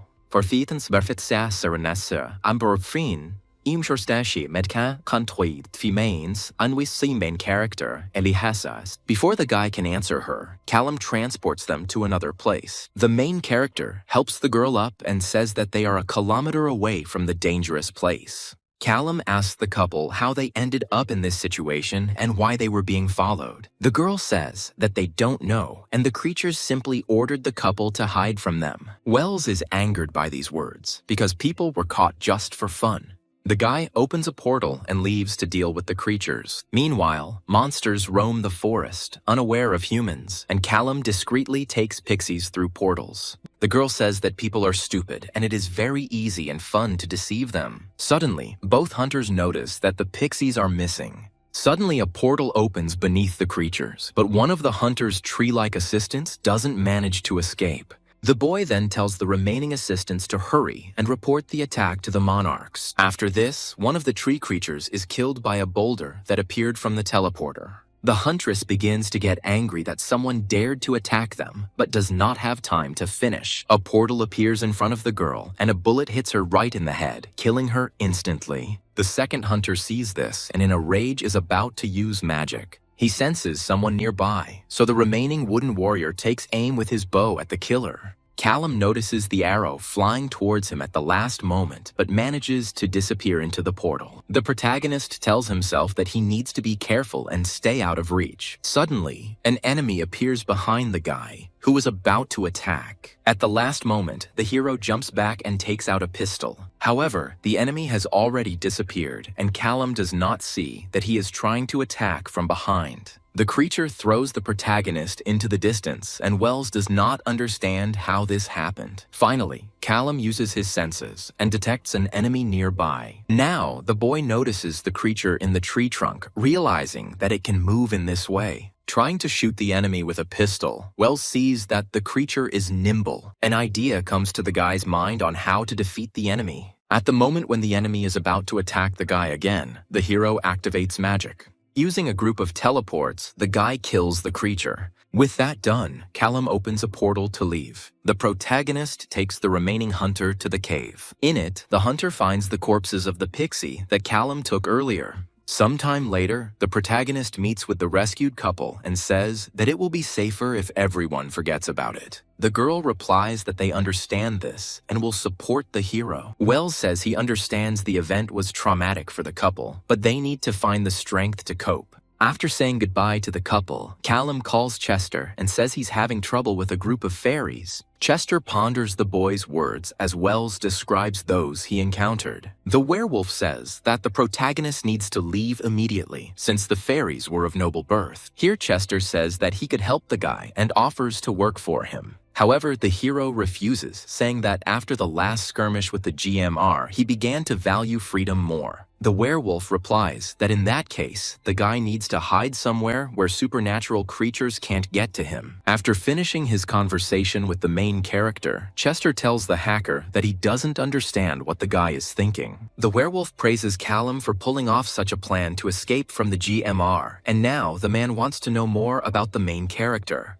Alpha approaches Lucy and asks if she has found any more information about Callum. Chester doesn't believe that magic awakened in the boy out of the blue, so he thinks that Wells has some influential relatives. The main character himself arrives at the airport and silently hopes that this is the right path. Flying as far as possible seems like a good idea, since the GMR were able to track the guy down, even in Venuta. For a second, the hero remembers Agent Sen and his words about the guild. According to the agent, all portals are carefully guarded and can only be entered under special circumstances or with an escort. So, if the protagonist can find a way to bypass the security, he will be safe for a while. However, to find the portal, you need to go to Europe. While exploring the airport, Callum realizes that the place is heavily guarded and that he won't be able to simply teleport onto the plane. Buying a ticket is also risky as it can be tracked. Sometime later, the protagonist uses invisibility to walk in the crowd. The guy developed this trick together with Gale when they were training together. While Callum is wondering what to do next, he sees a man rob a woman and run away with her bag. Callum dismisses this, saying there is no time to focus on such issues. However, the guy then decides to help and trips the criminal so that he is caught and apprehended by security. A security guard runs up to the thief and puts handcuffs on him. The protagonist takes the pass from the guard while he is negotiating with the criminal. Unnoticed, Callum opens the door and walks inside. At the same time, in the forest where the main character had previously been, King Jis of the Fairy People is exploring the place where the battle took place. His assistant says that perhaps the Earth will remember what is happening and help. The king uses his magic and says that of course the Earth remembers everything. The creature sees everything that happened before, sees Callum, and the assistant asks what happened here. The king says that the man is unknown to him, and the assistant mentions the GMR and says that magicians are their specialty. Jim says that no matter how much he hates the fairies who died here, he must protect his people. The king uses the wind and says that they will follow the killer. Both creatures arrive at the airport and find Callum missing. While the creatures are talking to each other, an airport employee comes out to them and says that they are not allowed to be here. The man says that this is a restricted area and that he is here illegally. Jim is outraged that someone dares to tell him where he is. The airport worker doesn't care where the creatures come from. He tells the trespassers to leave immediately. Then the king grabs the man's face and threatens him with death. Jis says that no one dares to talk to him like that and kills the airport worker. After this, Jis turns to his assistant and tells her to call his steed. They immediately leave. At this time, the main character enters the plane and goes to the restroom. Wells bandages his wounds after fighting forest creatures. The guy remembers Gale's ability to heal and wonders how the girl is doing now. Callum hopes that one day he will have the opportunity to make it up to her. Suddenly, the door to the restroom opens, and a flight attendant enters, immediately apologizing for the sudden intrusion. Wells says everything is fine, and changes clothes and leads back into the salon. A few hours later, the GMR agents meet King Jisa, who has arrived to see them. The girl from the guild greets the creature and asks what brings him here. Jis declares that one of the magicians attacked his people, and the girl guesses who it might be. Jis continues, saying that the guild must find the culprit and take responsibility for this. Sometime later, Agent Ray comes to Jisoo and greets him. The king shares that the criminal's magic was unusual, and Ray asks what exactly the creature saw. The king tells everything in order and video of the agent's smile, asking what's going on. Ray replies that he seems to know whose doing this is, since GMR met this person a little earlier. The man shows the king a photo of Callum and asks him to tell him in more detail where Jice spotted him. Sometime later, the protagonist arrives in Switzerland and sneaks into the portal to the dragon world. The guy guesses to himself that this is one of the most dangerous worlds. Callum hasn't been able to find much information about the creatures, but he understands that they are powerful. Using his intuition, the protagonist detects only one guard wearing headphones. Wells decides to distract him with simple means, not magic. Throwing a rock, Callum steals the guard's radio through the portal. By throwing the item further away from the table and the portal, the protagonist forces the guard to come closer to pick up the item. At the same time, Callum slips closer to the portal and goes inside. The main character finds himself in a new place with bright light. Looking around, the guy sees that the world of dragons is very beautiful. Wells also discovers that this is simply everywhere and feels completely different. Looking at the portal, the hero sees that it is different from Wells' teleports, but it is difficult to say what the difference is. Suddenly, the guy feels someone's presence around him.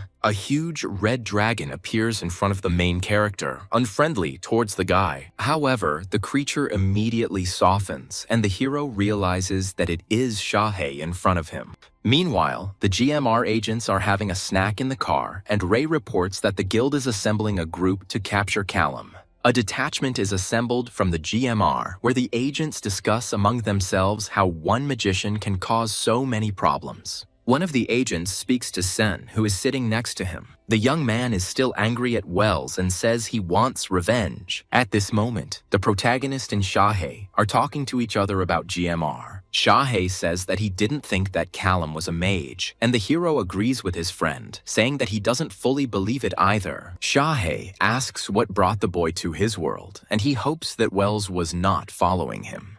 Callum replies that he thought the GMR wouldn't look for him in the dragon world. Shahei replies contentedly that this is forbidden, and anyway, no one wants to challenge dragons. After all, creatures can create and destroy matter, and if they acquire their true form, they become larger than continents. After making tea for his friend, Shahei says that the guy is very lucky that he met him. Wells asks why the dragon was attacked in the gym, to which Shahei replies that it was a long-standing personal conflict. When the hero asks if the dragon has returned, Shahei replies that he has a couple of avatars nearby, but Callum doesn't understand his friend. Then the dragon takes the form of a man and says that he has bodies, puppets, in which he can appear in the world of people. Callum shares that, even so, he still saw his friend's true form every time in the hall, to which Shahe says that most likely it is some rare ability the guy got from his father. At first, Wells doesn't understand, and Shahe explains that the boy was raised by non-biological parents. The dragon says that he never met the protagonist's biological father, but he was a magician. Callum admits that he suspected that something was wrong with his parents, but he was probably just afraid to ask. Then the guy goes to the dragon and asks him to tell him about his real parents. Shahe says that the boy's mother has always been problematic.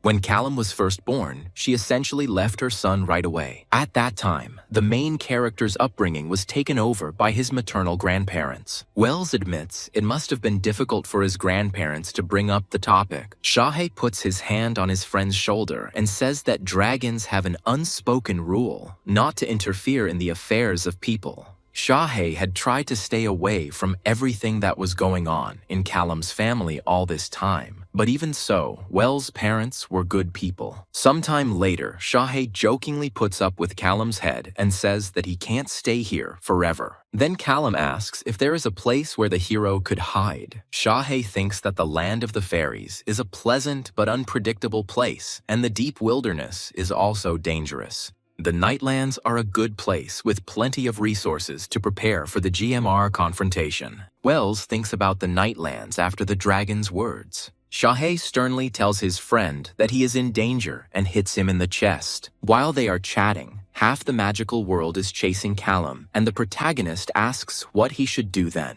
Shahe instantly takes on a new form, his real one, becoming a huge creature and telling the protagonist that he must be strong. Meanwhile, in Vinith, Ray comes to Langley and shows him an official request from the Department of Secret Investigation. The sheriff says he understands the agent, but he can't tell him anything new.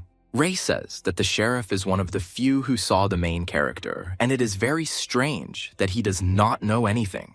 Langley replies that the guy had a different name in town, and he doesn't understand what the agent wants to hear from him. Ray says the guild has evidence that the protagonist is in Europe. The sheriff replies, "You are a small city, and they don't know anything about Europe."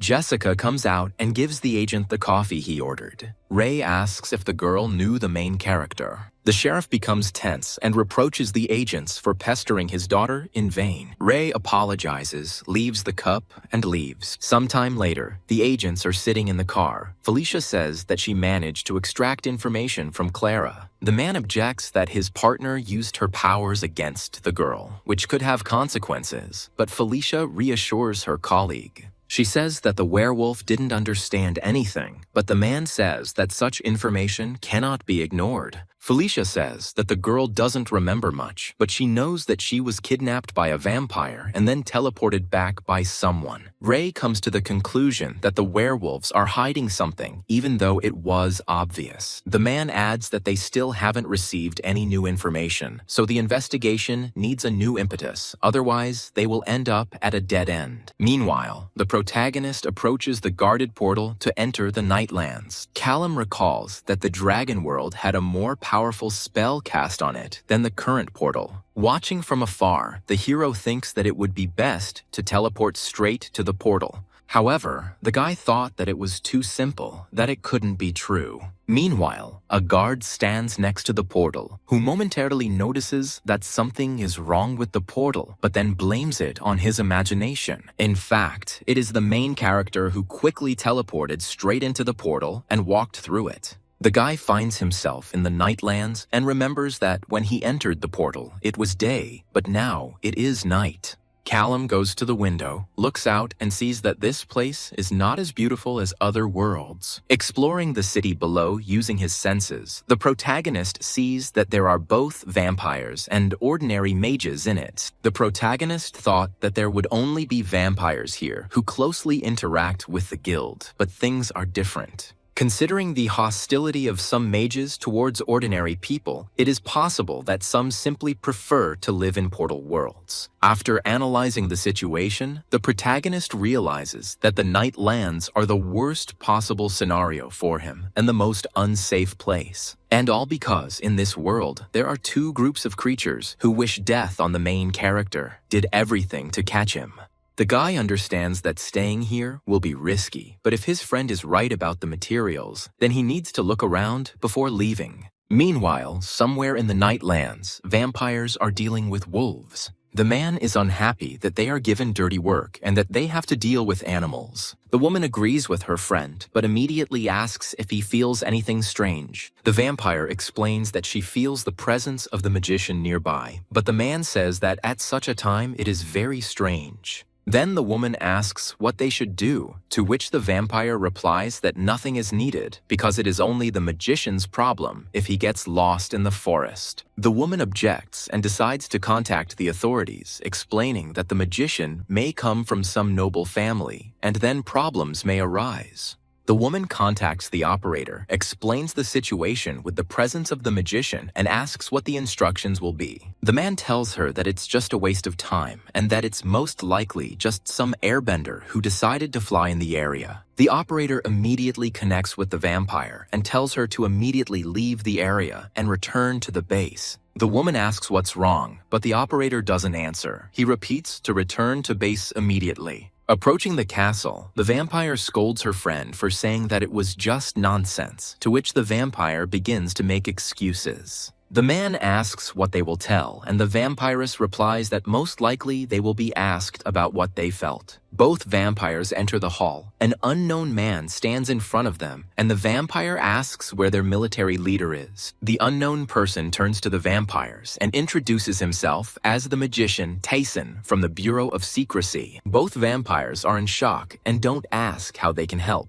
The magician approaches the vampires and says that he heard that the vampires discovered a lone magician and asks them to tell him more about it. Then the woman says that she was lying down and catching his scent, to which the magician asks if they are sure that it was the magician, and the woman confirms this. Then the vampire asks what's going on and why the bureau agent is in the Night Lands. Tyson passes by, saying that they have reason to believe that there is an escaped mage in the Night Lands. When the vampire says that this man is most likely dangerous since he attracted the attention of the bureau, and the vampire asks how dangerous the enemy is, the magician replies that they have to find out and that the bureau currently considers it a top-level threat. After this, the agent leaves and asks the two vampires to convey the order to all their fellow intelligence officers.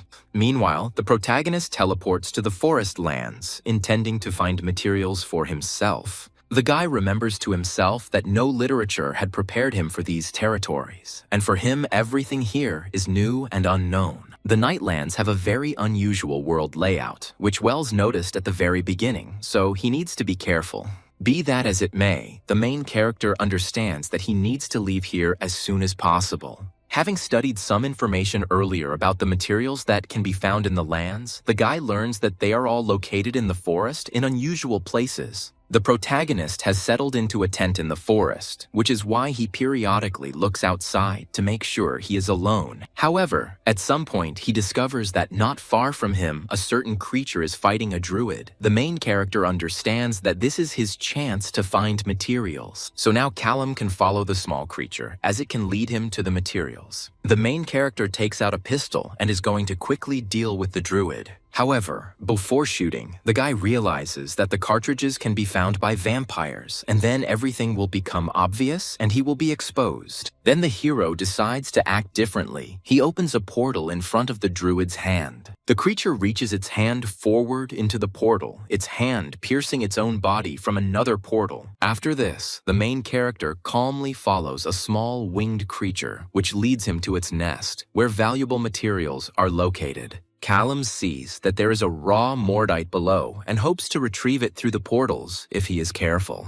The protagonist uses his magic to get the valuable material. He carefully grabs it. After taking out several valuables, Wells sees tentacles emerging from the water. The guy understands that the tentacles are already calming down, but he has not yet gotten all the materials, which means it may be difficult. Then the protagonist uses the druid's body to distract the tentacles. He throws it into the water. The tentacle immediately covered the body, and the guy uses his magic. After this, the main character calmly takes the materials and puts them in his backpack. A few hours later, guild agents arrive at the place where the protagonist collected valuable materials and wonder who was able to activate this nest. One of the agents informs his superior that all the valuable metals that were in this nest were stolen. After thinking for a bit, the agents realize that the nest was most likely robbed by the same escaped magician. While the agents report everything to the bureau, the protagonist calmly teleports to safe territory, believing that he is finished for the day. Tayson receives information about the protagonist's location and orders the boy to be caught immediately at any cost. The very first thing the agent wants to do is cut off the main character's escape route and close the portal. The agents and his assistant go into the room where the portal is located, but discover that the culprit has already managed to get to him.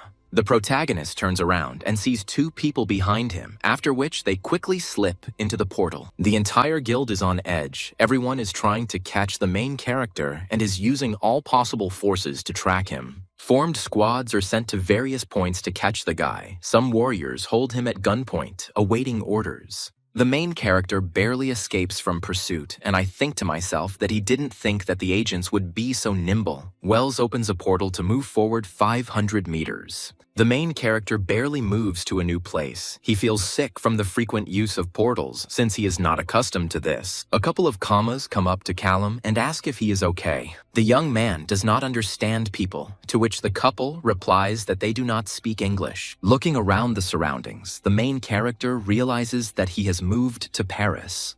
Meanwhile, Sen, on behalf of the guild, joins the pursuit, saying that it is his turn to catch the criminal. The guild agent locates the guy's approximate location in France, hoping that this time the protagonist won't be able to teleport as quickly. The agent uses wind and special technology to find traces of Wells. Sometime later, Sen finds the protagonist in the comma cafe and is about to attack him with fire. A few minutes ago, the main character was calmly in the restroom, coming to his senses, not understanding how this happened to him. Callum scolds himself for not preparing better and almost falling into the hands of the guild again. At the moment when the agent attacks the protagonist, Callum opens a portal in front of him so that the attack scene takes place there. The main character also manages to open a portal behind his back and immediately disappear into it. The cafe is almost completely destroyed, but Sen doesn't stop and continues to look for the guy. However, on the ground, the agent discovers a remaining bearing, which makes him angry, realizing that he has missed the criminal. Meanwhile, Wells is in the forest, resting after the chase.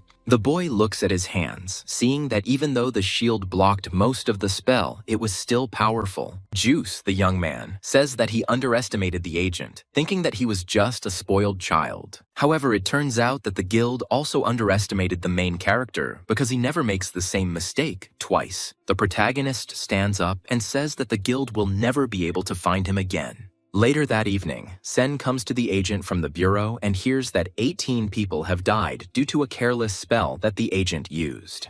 The young man objects, saying that he was allowed to use the techniques at full power. A grown man comes down, grabs the agent, and yells at him for allowing people to die. Sen starts making excuses that there were no witnesses, but this doesn't reassure the agent from the bureau, he shouts, and says that others cleaned up everything after the guy. Sen replies that they were ordinary mortals, and he doesn't understand what the problem is. The man replies that there would be a lot of trouble if the promised world found out about the guild's existence. The man also says that they all work for a specific reason, and the young man, with his reckless behavior, put the entire operation at risk. The young agent apologized to his boss, but he said he didn't need an apology and wanted results. Sen replies that the protagonist still surprises them, because every time they find him, Wells manages to slip away. The boss thinks for a moment and says that the main character is not a simple magician, and apparently the test showed incorrect results. He adds that if the escaped mage is of the archmage level, then there is clearly some kind of mistake. Sen says that this is impossible because there have never been so many powerful spatial mages. The agent's boss closes the book and says that the protagonist's supporters must be immediately found and brought to justice. Finally, the man warns his protege that if a similar situation happens again, he will form the department from scratch. Meanwhile, the main character has a nightmare about what happened in Paris, and it seems to him that someone is calling him for help. He helps the girl up and asks who did this to her. The girl's face is disfigured and completely burned, and she points to Agent Sen not far from the protagonist. This quickly wakes the guy up. He is shaking all over, but quickly reassures himself that it is just a dream. Callum is flying on a plane. He understands that now he does not need to attract a lot of unnecessary attention. He also blames himself a little for the fact that people died because of the agent's spell. When the plane lands in Texas, the guy gets off the plane, but suddenly feels pain in his arm. Wells wonders if the spell on the home bond is wearing off, but he is nevertheless pleased that the device has worked for so long. Looking into his bag, the protagonist sees the materials he found in the Nightlands and realizes that they are starting to deteriorate. Sometime later, the guy finds a small shop where they can make any structure to order. He is met by a young, red-haired girl, and Callum asks if she can make a custom piece, to which the girl asks him to show her the materials. Along with the materials, the protagonist shows a sketch that he drew himself, and the girl says that it is a rather complex drawing, and asks where Callum got such knowledge. The guy says it's just his hobby, and the girl says she can generally make what the hero is suggesting. After examining the metals that Wells brought, the girl says that she has never seen anything like it before. She says that some tests need to be run to determine some indicators, and the order will be ready in a few days. While the order is being prepared, Callum decides to read some information and prepare new plans in case of a GMR. Wells is confident that Mordite will help him unlock some of his potential, and in the future, the boy will be able to create his own teleportation network. Suddenly, Lucy contacts the main character and is glad that the hero is unharmed. The girl says that she knows everything that happened to Wells and is amazed by his vitality. Callum hears the news about himself and laughs that the GMR are making him out to be a criminal in this way. Lucy replies that right now, the protagonist is the only one making the guild nervous. After all, the GMR had a clearly developed system of work, but then Wells suddenly appears and breaks this system. Another idea of the hacker is that the main character is simply a villain who can destroy the guild with one spell. Lucy explains that she actually has a lot of free time and asks how things are going with her boyfriend. Callum says he's more alert than ever now. Lucy says the guy could use some rest and suggests they run away to a resort somewhere in Mexico. Wells agrees with the girl's idea, which confuses the hacker. After the conversation, the girl scolds herself for such words because she should not attack clients. Sometime later, the protagonist trains to create threads from Vis. With a little effort, Wells manages to create a small thread and transform it into a ball. After this, the guy realizes that he was able to create a space that is larger on the inside than it appears on the outside. Of course, in terms of volume and scale, this is not something global and significant, like traveling through space, like Doctor Who. However, now the guy has endless opportunities, and if he tries hard enough, he won't need to rent lockers all over the state. After this, the hero remembers that it is time to go to the workshop and pick up his order. A girl appears from behind the table and greets the guy. Callum reminds him of his order, and the craftsman says that the alloy of materials turned out to be very unusual. At first, she thought it was a lead alloy, but the melting point was different, so she had to conduct a series of experiments. As a result, she managed to obtain almost 3 kilograms of thin wire, which can be put to use. The guy is amazed, and the girl replies that she even has some material left, and she made several copies, according to the hero's drawing. Wells looks at his order and is amazed at the perfect work, thanks to the girl. The girl gets embarrassed, and then the main character asks how much he should pay for the order. Having paid a considerable sum, Callum takes the order and leaves the workshop in shock. On the street, the guy remembers that all these large expenses reminded him of a hacker he needs to call. Lucy, picking up the phone, stutters, which amuses the hero, who thought that he would stutter himself. The hero says that he is calling Lucy to ask her for help selling something. The guy is talking about a home bond, and the hacker says that the product is serious, and on the black market, such things can cost the buyer a pretty penny. Wells asks how much such things can be sold for, even if the price tag is in the millions. The question is who will buy it? The girl replies that there is a GMR that will detect that anyone who has a personal unregistered home bond faces a prison term. Callum then tells the hacker not to put herself in danger, but if she finds a buyer, she will receive a personal percentage. After this, they both say goodbye, and the guy tells the girl to take care of herself. At this time, John comes to Archmage Haru and tells the news about the main character. The man is angry and shouts that the guild is doing nothing to catch the criminal. The man continues to scold John, saying that all attempts have been unsuccessful and that it is a shame. The Archmage approaches Jean and says that he wants to entrust the mage with an important mission that requires maximum trust. Har says he believes Callum has an accomplice within the GMR who needs to be found. Archmage Davala is interested in finding him, so they want to put Jean in charge of this task. Jacques asks again if the Archmage thinks there is a rat inside the guild, and Har confirms this. Sometime later, the protagonist contacts Lucy, asking about selling home bonds, to which the girl replies that there may be problems with this. However, there is still a buyer, an alpha, a good friend of Callum. The guy immediately guesses that they are talking about Chester and says that everything is turning out too convenient. The hacker replies that she could never understand what was on the alpha's mind. Besides, home bonds are complex devices that are made to order. Callum knows that if any questions arise, Chester will be able to cover it up with the teleportation devices that suddenly appeared in his possession. The guy realizes that he could use some money and tells Lucy that he will contact Chester. After finishing his conversation with the girl, the protagonist is going to adjust the home bond, as using it can cause mild nausea. Wells thinks about the abilities of werewolves and realizes that a regular ring for activation will not be enough. Wells sits down to fine-tune the device for Chester. The protagonist spent the entire night improving the home bond and finally prepared a device specifically for the alpha. The next day after this, Chester contacts Callum about the device. The protagonist asks the alpha if he has ever considered setting up his own teleportation network, not tied to the GMR. Chester replies that the price, apparently, is not small, but Chester is ready to pay for such a product. Wells says he's customized the device specifically for Chester, but it won't be as well equipped as the GMR home bonds. This guy warns the alpha that the device has no security features. Eventually, the two agree to buy the home bond, also deciding to give part of the money to Lucy for her help.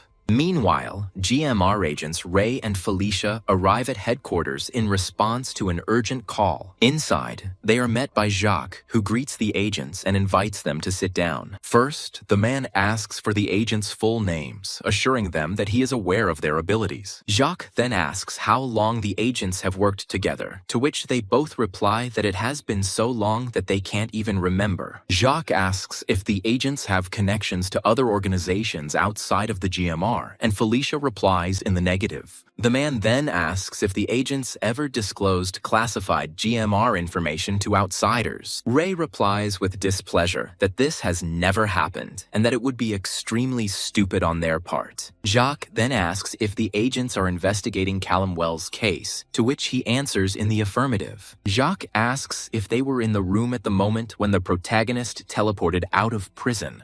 The agents begin to justify themselves, saying that they acted according to protocol and they could not have imagined that the criminal would escape. Jacques then asks whether the agents consider themselves competent employees of the organization. Felicia starts to get angry, but Ray tries to smooth things over and admits the duo's failure. However, the agent immediately objects, saying that in this case, they have more motivation to catch the criminal. Jacques says that under the direction of Archmage Har, he is relieving agents of their current duties. Both Felicia and Ray are outraged by this decision and object to Jacques. The man stands up from his seat and asks the agents to calm down because he is not removing them from the case completely, and besides, he wants to ask for help from the GMR since he believes that Wells has an informant inside the GMR. The next morning, Lucy's alarm clock rings, but she barely wakes up. A couple of minutes later, the girl rushes out of her apartment as she is very late for work. Upon arriving at the office, she is irritated that she is not a magician and cannot make her life easier with magic. Finally, the girl gets to her desk and turns on the computer. At work, Lucy sees a message ordering her to immediately go down to the first floor, which makes the hacker tense. On the first floor, the workers are met by Jacques, who says that if they have nothing to hide, then they have nothing to fear. Behind him stand Felicia and Ray, listening to Jacques as he explains that they will be calling in workers one by one for questioning. After a while, Lucy is called and first asked her full name. Felicia sits in front of the girl and uses her powers, which makes Lucy unable to lie. An agent from the GMR begins asking questions about Lucy's possible connection with someone outside the organization and demands that the girl answer the question honestly. Lucy carefully answers Felicia's questions without lying. Felicia asks the girl if Lucy knows anything about someone who is distributing classified information to people outside of the GMR. Lucy pretends and starts listing various personal things from the lives of colleagues, confusing the agents. Felicia interrupts the girl and asks what services Lucy provides to Chester, to which she receives the answer that she provides technical support. Felicia then asks if the girl is in a close relationship with someone other than GMR. Lucy is nervous and doesn't know how to answer this question, but in the end she pretends and tells the agents about her non-existent boyfriend. Felicia stops Lucy, saying that she doesn't care about her personal life, after which the girl is released. After this, Jacques, Felicia, and Ray summarize everything that was discovered during the interrogations. Felicia says she might be successful if the agents were upfront about why the interrogation was being conducted. Ray lights a cigarette and says that it is unwise to do so, because the organization does not need unnecessary rumors. Jacques approaches the man and asks if any magical traces were found while the workers were being interrogated. The man replies that only a few had personal magical observers, but otherwise, everything is clean. Jacques says he doesn't like the situation, but there's nothing he can do about it. Finally, the man suggests that the agents keep a close eye on Lucy. Meanwhile, the main character tests home bonds in the forest. Callum concludes that the teleportation devices work even better than he imagined. In the end, the guy only has to deliver the home bonds to the place indicated by Chester. However, before this, the guy decides to call Lucy and notify her about this. However, a moment later, Lucy does not respond, and the protagonist thinks that something has happened. Wells is tense because the GMR can track him right now, so he needs to come up with a better plan. Having thought everything through carefully, the main character destroys the SIM card from the phone. After this, Callum hurries to his motorcycle to leave that place as quickly as possible. A few hours later, when the home bond is delivered, the protagonist thinks about Lucy again and wonders what could have happened. Still thinking, Wells goes to get his home bond money. Sometime later, Lucy calls the protagonist and apologizes for not answering earlier. The girl explains that she needed time to make sure that all the devices were clean and that she was not being monitored by the GMR. Wells understands that the guild has taken his case seriously, and now things will not be easy. The hacker shares that she didn't think that GMRs could be so cruel. Lucy adds that when the GMR began checking workers, she became very uneasy. Callum reassures and encourages the girl, saying that he understands what it is like to be in an interrogation room. Lucy noticeably relaxes after the protagonist's words. The girl tells Wells that she intercepted a letter from the GMR about a couple that Callum rescued from the Fey Forest, who were captured by agents and are now being taken to the guild headquarters. Wells is shocked that Dad was caught, to which Lucy replies that it seems like the fairies themselves tracked them down and turned them over to the guild. Callum changes his plans and asks Lucy to find out all the information about the couple and where they are being held. Lucy says that there are hostages in the Miami office and also warns the protagonist to be on guard because now the GMR is more serious than ever. Arriving in Miami, Callum explores the area and senses how many creatures with unusual abilities there are. Having gone on reconnaissance closer to the GMR office, the guy notices how many guards there are around the guild office. Hiding in a secluded spot, the guy uses his energy to better determine what is inside the building and discovers that, surprisingly, there are many ordinary people working in the office. Wells knows he can't destroy the premises and needs to find a smarter way, so Callum assumes he can get the couple out without any unnecessary fighting.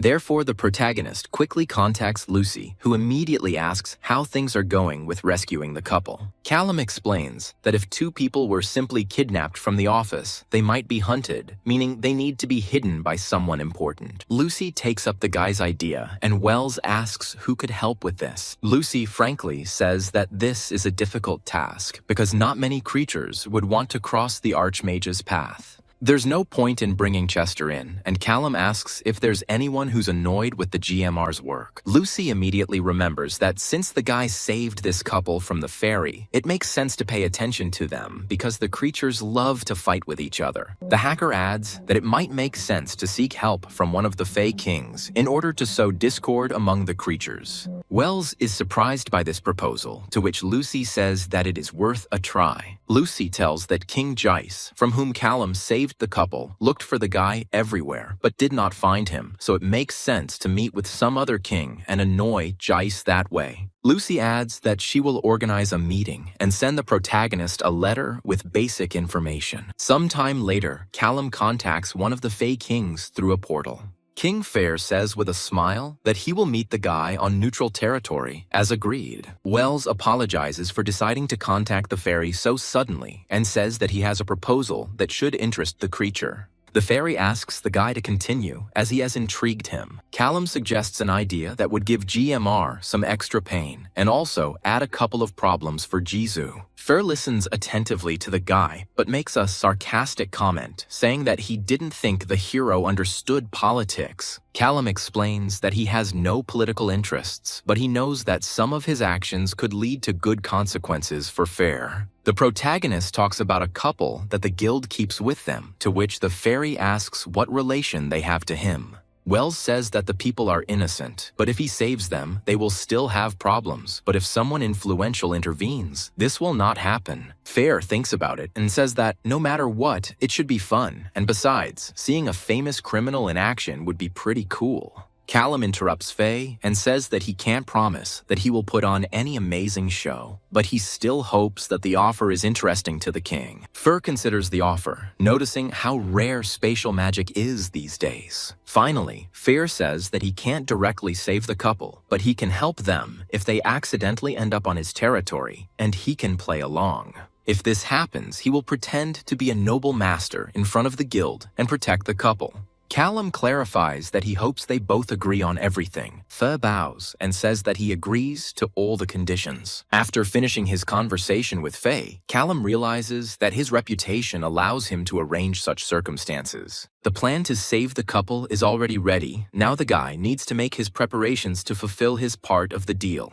After thoroughly studying the structure of the guild building, Callum discovers a small portal inside and understands how it can be used. To save the couple, he just needs to figure out this teleporter. The main character also needs to figure out how to transport the vehicle, as it won't be possible to carry two people away on a motorcycle unnoticed. Therefore, for such an operation, Wells acquires a small truck. The guy prepares all the necessary ingredients to distract the GMR agents during the operation. For a moment, the hero thinks that after the incident in Paris, he wanted to stay away from the guild, but he cannot leave an innocent couple in trouble. Upon arriving at a deserted place, Wells takes out all the previously prepared ingredients and begins to sort them out. The hero adds a small thread of vis energy to a jar of water, creating a storage from it that is much larger on the inside than it appears on the outside. Once the energy has been placed in the jar, it can then be used to collect and store all the water inside. Then small metal fragments are poured into the jar, and thus, as soon as the guy destroys the energy of the vis, the water will gush out and an explosion will occur.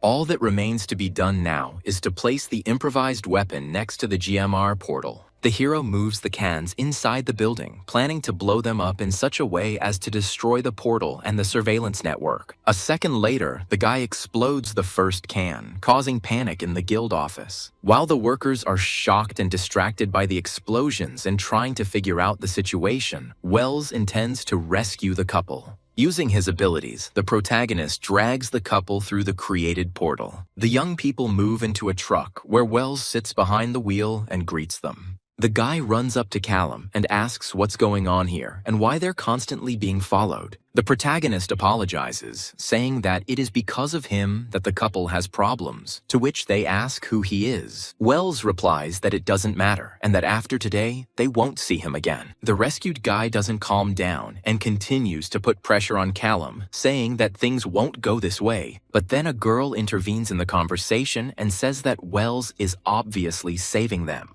Callum says he understands the couple and their concerns, but for him, this is now the reality of life. However, the couple is not involved in anything, so the main character wants to give them a second chance and the opportunity for a happy life. When asked where they are heading now, Wells replies that they are going to see some people with whom he made arrangements in advance. Suddenly, a police car appears behind the truck, demanding that the heroes stop.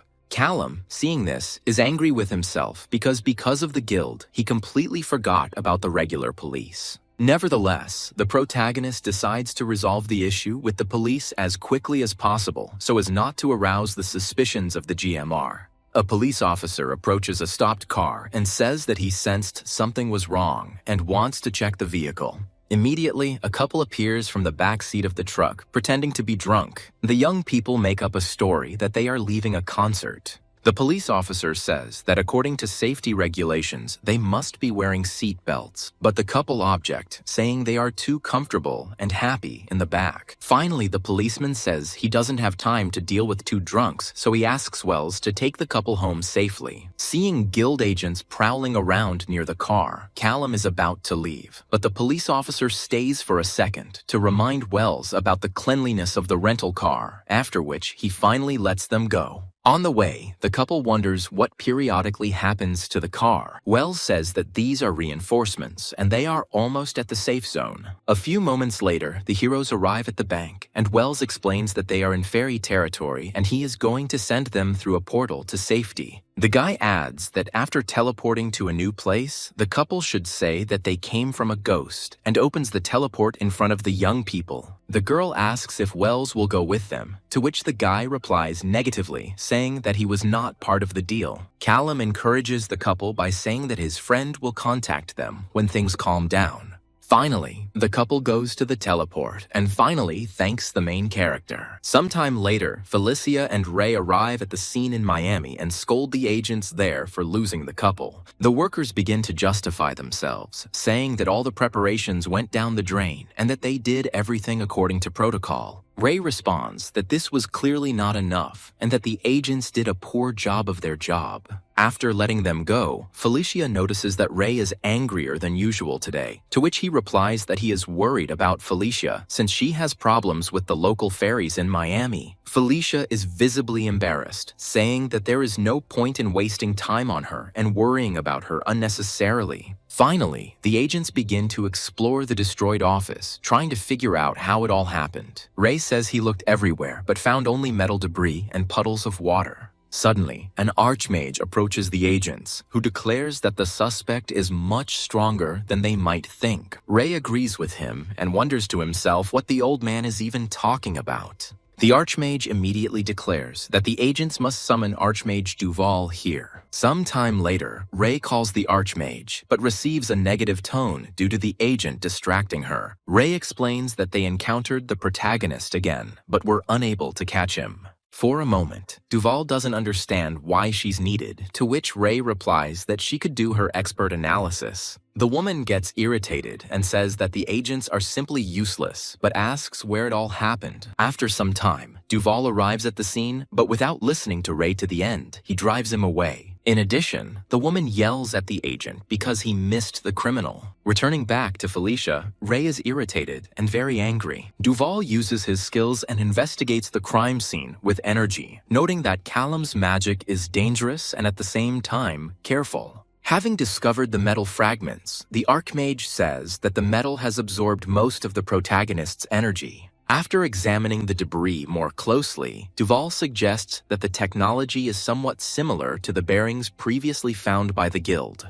In the end, the woman says that Callum is undoubtedly dangerous. The Archmage, who had spoken with the guild agents earlier, approaches the woman, surprising Duval. The woman is angry that the man speaks in riddles and asks her to tell him directly what he needs. Archmage Wiz replies that he is simply interested in getting to know Wells and his techniques better. Moreover, it is possible that the old man's suspicions fall on something that should have come true long ago. The Archmage adds that he has sworn to catch and destroy mages who are not on the guild's side. Duval, looking at the old man, knows that he is dangerous, although strange, and there are many rumors about him. Finally, the woman uses her magic to scare the old man away, to which he turns around and sells himself to Duval. Sometime later, agents Ray and Felicia, along with Buck, review Duval's analysis, which confirms that Wells used a sophisticated tool to pass undetected by the observers and the GMR network. Jacques adds that he still doesn't understand how he managed to do it from such a distance. Ray says they need to study the main character more, but first of all, they need to strengthen the guild's observers. Felicia adds that agents won't be able to secure every GMR headquarters, but if they know where the next strike will be, they can be better prepared.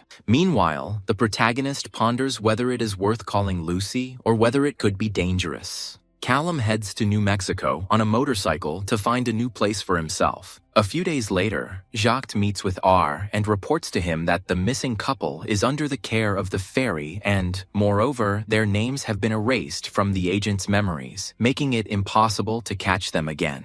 The Archmage says that the main character will work with the fairies, and what does the King of Miami say in this case? Jacques replies that it seems Fair is up to something, but being on his territory, the agent can't do anything. Har says that in that case, Callum could be pulled out of hiding, and since the couple escaped, there are others with whom the boy maintains contact who could become targets for the guild. Jacques objects and says that if such contacts exist, then they are clearly under the protection of werewolves, and besides, some people he knew from the past are dragons. Har wearily notes that despite Wells having many acquaintances, it's worth looking at it from another perspective. Jacques says that someone is obviously leaking all the information to Callum, like about the couple in Miami. After this, Har tells his protege to find the informant and bring him to the Archmage. Meanwhile, Lucy comes to the bar and starts talking to the barmaid. The hacker complains about work and says that he's going to get completely drunk.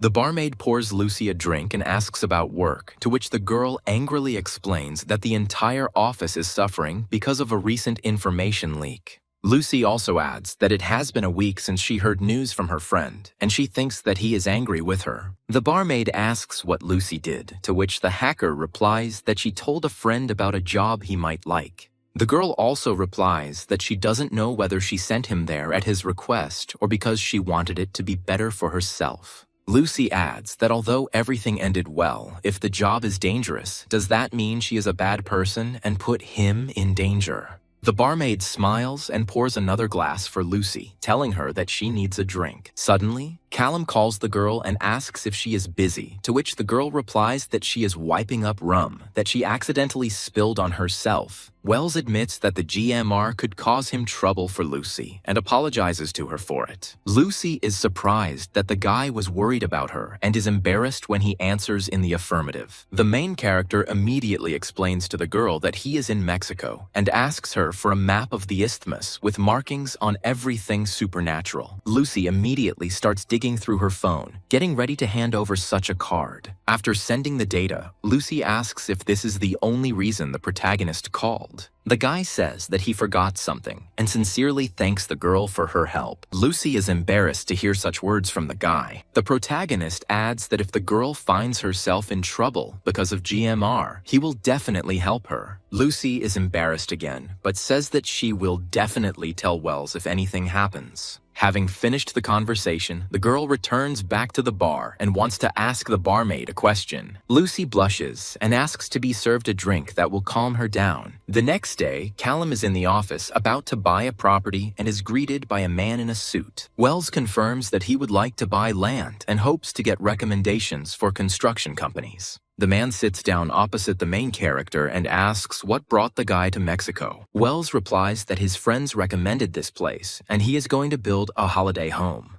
The man replies that he will, to Callum's understanding that the prices here are quite high. The main character immediately takes a gold bar out of his bag and says that he is going to pay with it. Finally, the man says that the door is always open for Callum and he can come at any time. Meanwhile, the leaders of the magical world meet, and the vampire says that his territories are suffering. The Archmage tells his interlocutor that he is definitely not responsible for capturing criminal mages, so such questions should be left to the GMR. The vampire is furious, saying that the guild has failed to compensate for the losses and has not compensated for its irresponsible activities. The creature continues to tell the Archmage that the guild is doing nothing, to which the old man replies that everything that could be done has already been done. The old man also answers the vampire that the creature can independently search for new people for nests. In his residence, the vampire calls his assistant, Alas, for further instructions. The creature says that they themselves must do something to catch the criminal mage, and to do this, they can find someone among their acquaintances who can lead them to Callum. The vampire is referring to Clara Langley, a werewolf who needs to be found. The creature orders the girl to be brought to him so that she can lead the vampires to Callum Wells.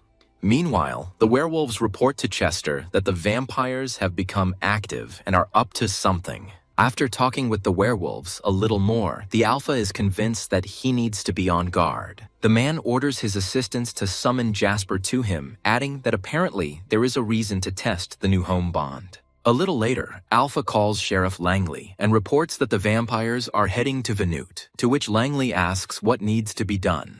Chester replies that he has arranged for the sheriff's family to stay with him. Langley asks the sheriff what will happen to Venute next, because the city can't just be abandoned. After talking with the sheriff, Chester is going to head to Wynneth to sort things out personally. Alpha's wife stands next to him and asks if he needs her help on the mission. Chester says that she shouldn't go anywhere and that he will handle everything himself, while the woman takes care of the Langley family. The wife warns her husband about the danger and tells him to be careful. When Chester objects that this is the duty of any Alpha, the woman says that the husband must still be careful. Later, members of the Langley family are teleported to Alpha and his family via home bond. Werewolves greet each other warmly. Sister tells Langley not to expect a long rest. The Alpha will quickly deal with the vampires and return. Chester approaches Jasper and learns that the assistant has already teleported most of the pack's comrades using a home bond. When Alpha asks about the device's functionality, Jasper says that he definitely has someone to thank. Chester orders Jasper to teleport the pack back after the Alpha signal. Sometime later, Chester teleports to the rest of the werewolves and learns that the vampires have not yet appeared.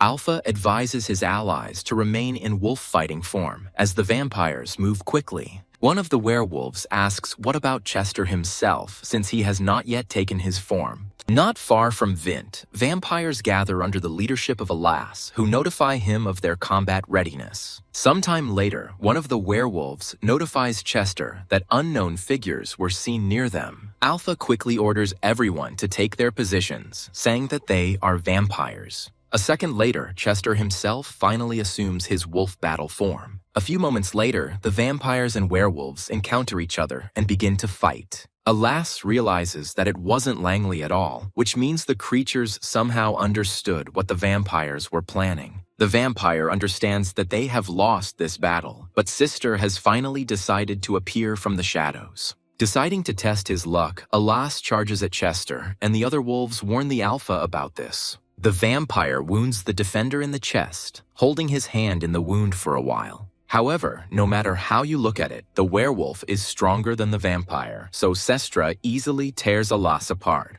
The remaining vampires, seeing the enraged Alpha Chester, decide not to go further into battle and walk away. A little later, the werewolves run to the place where the fight took place, and one of the werewolves inquires about the condition of the Alpha. Chester says that the main vampire, Lavin, needs to send many more creatures to finish him off. After this, the werewolf reports on the condition of the other members of the pack, saying that no one has any serious injuries. Before heading back, Chester points out that the home bond is a very useful thing, and besides, if the werewolf were to use the GMR devices, the entire guild would be in an uproar. Finally, Chester thanks and praises his comrades, declaring that from this day forward, Venute is free from vampires. The next day, Callum works out in his motel room, knowing that the importance of exercise cannot be ignored. On the other hand, if a guy wants to stay near one of the portal worlds, then there is no need to worry about a lack of magic.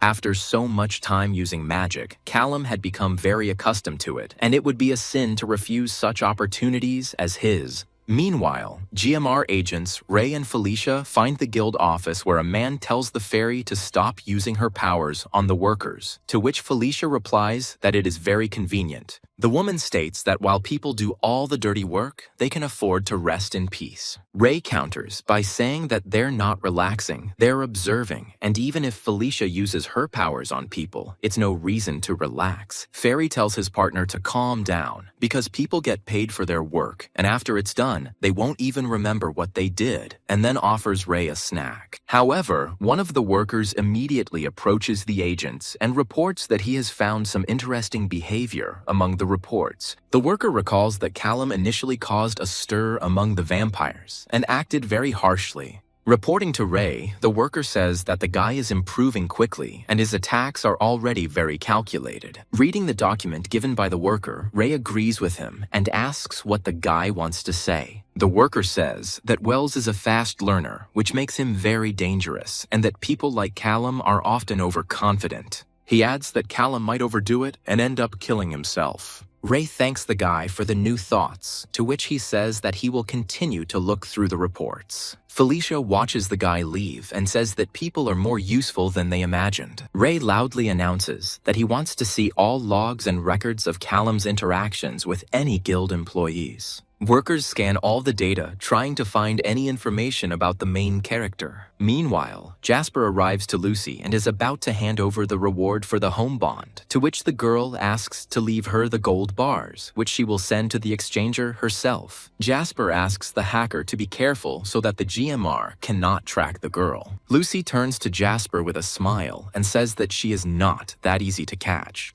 Meanwhile, the main character sits and sorts through the resources found in one of the magical worlds. The protagonist installed teleportation devices in several secure locations to move quickly. The only thing Callum needs to do now is decide where to put the remaining resources from the magical world. To do this, the main character decides to call Lucy so that she can advise him on something. The girl answers and tells the guy about the workload after the agents arrived and the emergence of new rules in the office. Wells apologizes for any inconvenience he may have caused the girl in this way. Lucy tells the guy that because of him, some of the workers were sent home to find out what happened in a calm environment. Callum says he's surprised Lucy was in the office during the GMR inspection, as she can work remotely. The hacker replies that the bosses are clearly behind the times, so there's no point in even mentioning remote work. The girl adds that because she now sits at home, she is bored, and besides Chester, she doesn't really have any friends. After all, in the office, the magicians consider her weak because she doesn't have magical abilities, and you can't talk much with ordinary people because you might let something slip. Lucy tells Callum that talking to him is her only solace and social interaction. The guy immediately asks about Chester, wondering if the werewolf would like to buy another teleportation plate. Lucy replies that the Alpha would be happy with such an offer, especially after the incident in Venute when the home bond proved very useful. The hacker calls Chester to have Wells explain everything directly, and the Alpha agrees, saying that the home bond is indeed needed. Chester asks for the device to be bigger this time, and Callum says he'll try to build something suitable. Lucy's boyfriend asks her to prepare a new place where he can put the goods. Meanwhile, Gale Har trains in the simulator, trying to escape from the monster. The girl hides from the enemy, unhappy that she is just a healer who was somehow forced to fight. After the monster discovers the girl, Gale takes off running to escape while remembering her training. As she moves, the girl gathers her vis energy as if she were going to heal, but instead, the girl turns to face her opponent. Stretching out her hand, the girl attacks the monster with her magic, killing it. However, she lacks strength and loses, causing the illusion to disappear and the person supervising the training to say that the girl failed again. While Gale silently considers what happened, the observer suggests that she run the simulation again. However, the girl walks away, telling the observer to watch his language. While the man stands in shock, Gale adds that since he can't train her properly, it's better for him to stand and remain silent. After the training, a woman meets the girl and asks how Gale is doing, to which she replies that everything went well and she is not satisfied with anything. When the conversation turns to finding Callum, Gale asks how the investigation is progressing, to which the woman replies that she hasn't heard anything. Gale shares that she heard about how Wells persuaded the Fae King to side with him. As she leaves, the girl asks the woman to keep her informed of all events regarding Callum. Gale admits that she never wanted to learn destructive healing and that it was all Wells's idea. It is because of the main character that Gale's relationship with her family has deteriorated and she wants revenge. A week later, the protagonist arrives at the point where his home bond money is located. In the end, the guy received about $1 million, even taking into account the fact that Lucy took some of it for herself for her help. Meanwhile, Chester asks his charges if the teleportation device is ready. One of the werewolves reports that placing the home bond in the house of the vampire leader Lavin was not easy, but by bribing the delivery men, they achieved their goal. Jasper asks Chester if it's a good idea to go to Lavin now that his men can be on guard. Chester replies that vampires are now more vulnerable than ever, so Jasper no longer objects to the Alpha. Using a home bond, the pack moves to the basement of Lavin's mansion. Chester addresses the werewolves, telling them not to assume their fighting form, and that kills should only be with weapons to ward off suspicion. Alpha approaches his protege Roy and tells him to take part of the squad and go assault the left wing. After the groups separate, Chester kills the vampires on one side. Roy and the other werewolves deal with the enemies on the other side. One of the werewolves approaches Chester and warns him that there is an armory ahead with 3 vampires inside. Chester steps forward, saying that he will assign the werewolf to deal with them, and he will go to Lavin. Alpha knocks down the door to the head vampire's office, and he is shocked by Chester's unexpected visit. Alpha says that it's all over, and the vampire is left alone. The vampire takes out a weapon, a sword made of the purest silverite. The vampire lunges at the werewolf, and Chester blocks the blow just in time. The vampire provokes the Alpha by asking if Chester really thought he could win the fight without transforming. Lavin urges the werewolf to fight fairly because that's exactly what Chester came here for. The werewolf stands still and declares that Lavin is not worth it, which surprises the vampire. Chester smiles and says that being a werewolf is not just about turning into fighting form. While Lavin doesn't understand what the Alpha is talking about, Roy sneaks up behind the vampire and stabs the vampire with a weapon. Exhausted, Lavin falls to his knees, and Chester approaches him, saying that this will serve as a lesson to the vampire. The werewolf explains that Lavin puts himself above his vampires. For him, they are just subordinates, but for werewolves, unity is above all else. After this, Chester kills the main vampire in Vinute. Having finished with this, Chester turns to the werewolves and says that they need to clean everything up here so that no one thinks that the werewolves did all this, and to get out of here as quickly as possible.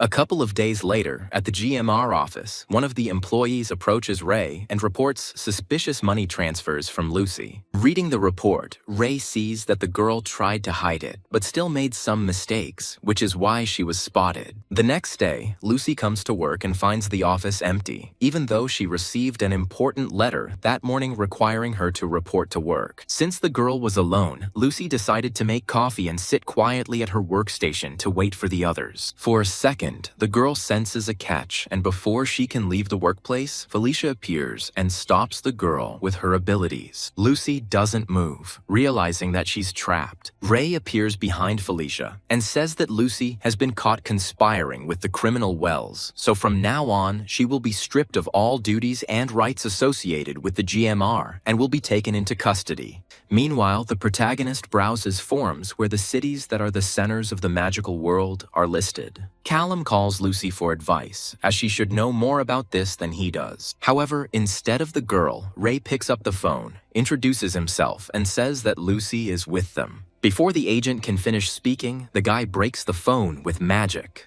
Ray is a little confused and asks his assistant if they were able to trace the call, to which he receives a negative answer. Felicia suggests he call back and maybe he'll think they have a deal for him, but Ray says the guy is too cautious and that's impossible. Moreover, they did the main thing. They caught Lucy, so all that remains is to wait. Meanwhile, Wells is nervous, not knowing what to do next because he thought that Lucy was no longer in danger. The guy wonders how the agents were able to track the girl down and what methods they used. Gradually, the guy begins to destroy all the equipment he has in order to protect himself. Wells thinks what he should do next. He has a lot of money, so he can afford to buy real estate far from here and hide for a while. On the other hand, the guy promised to help and saved Lucy if something happened to her, so he can't leave her in trouble, but he can't cope alone. Invenuta Langley and her daughter are making out in a cafe as if nothing had happened. While Jessica argues with her father about the products that are being sold to them, both are unaware that a visitor has arrived. Langley didn't notice the stranger behind the boxes, but Jessica quickly noticed the guy. Callum came to the werewolves' cafe, which surprised them greatly. Meanwhile, GMR agents Felicia and Ray begin reinterrogating Lucy, first demanding that she state her full name. Felicia uses her skills to find out more information about the girl and her connection to Callum. Lucy gets even more nervous after each question. She visibly tenses up. Eventually, the girl begins to cry, still unanswered by some of the guild agents' questions. Meanwhile, Callum arrives for a personal meeting with Alpha Chester. The protagonist says that he came because of Lucy, who was captured by the guild.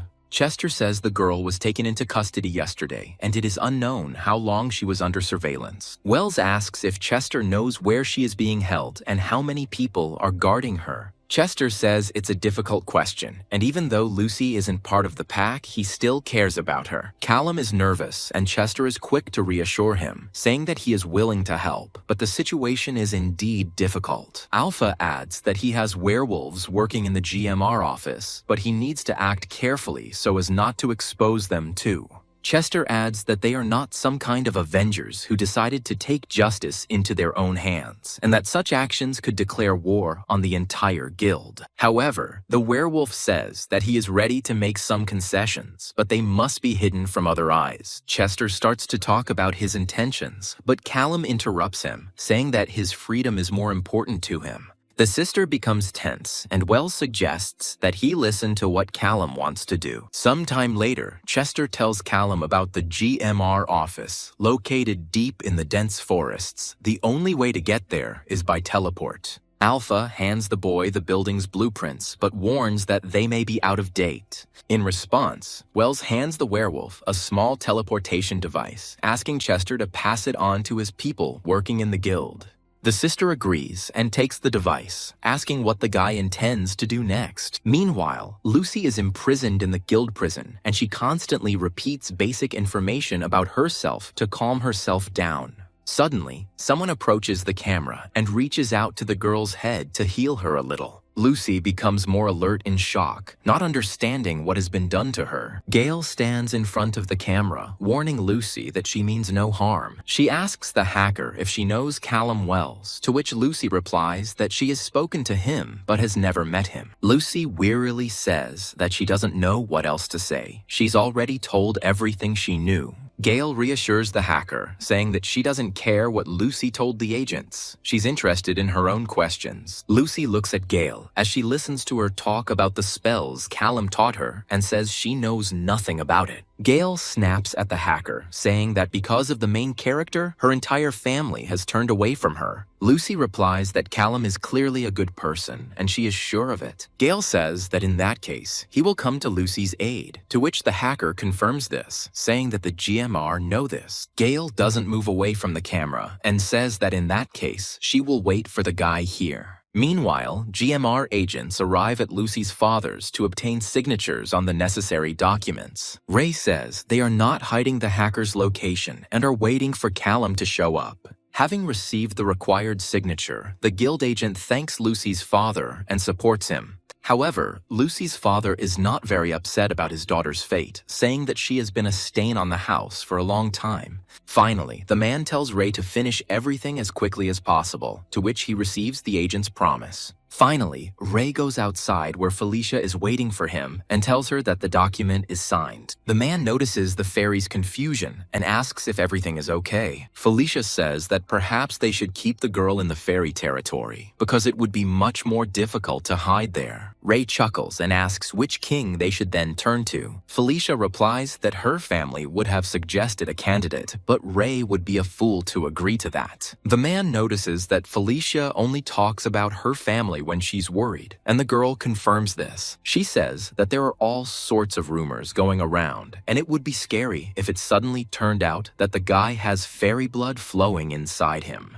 Ray reassures his partner that everything they have planned should work. Upon arriving back at the office, the agents are met by Jacques, who asks Felicia if she can use suggestion magic. The man says with annoyance that in that case, King Rav needs to be involved, since he is the only one who is not involved in anything.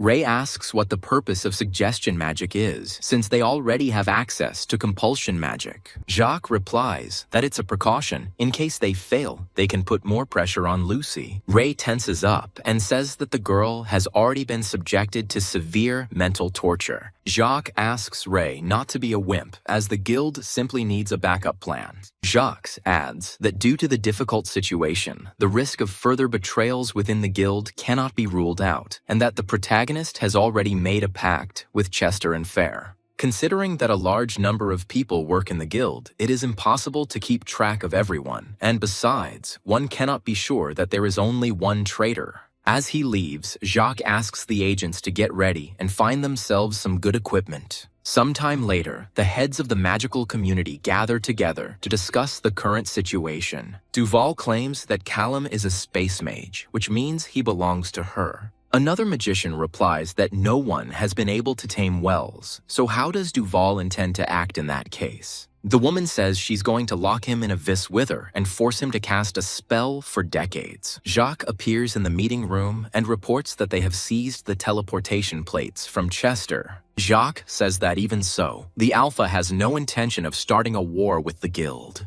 The vampire sitting next to him asks, what about the Venuta vampires that Wells killed? Jacques calms the vampire Duma and says that as soon as they find the guy, they will sort out this issue too.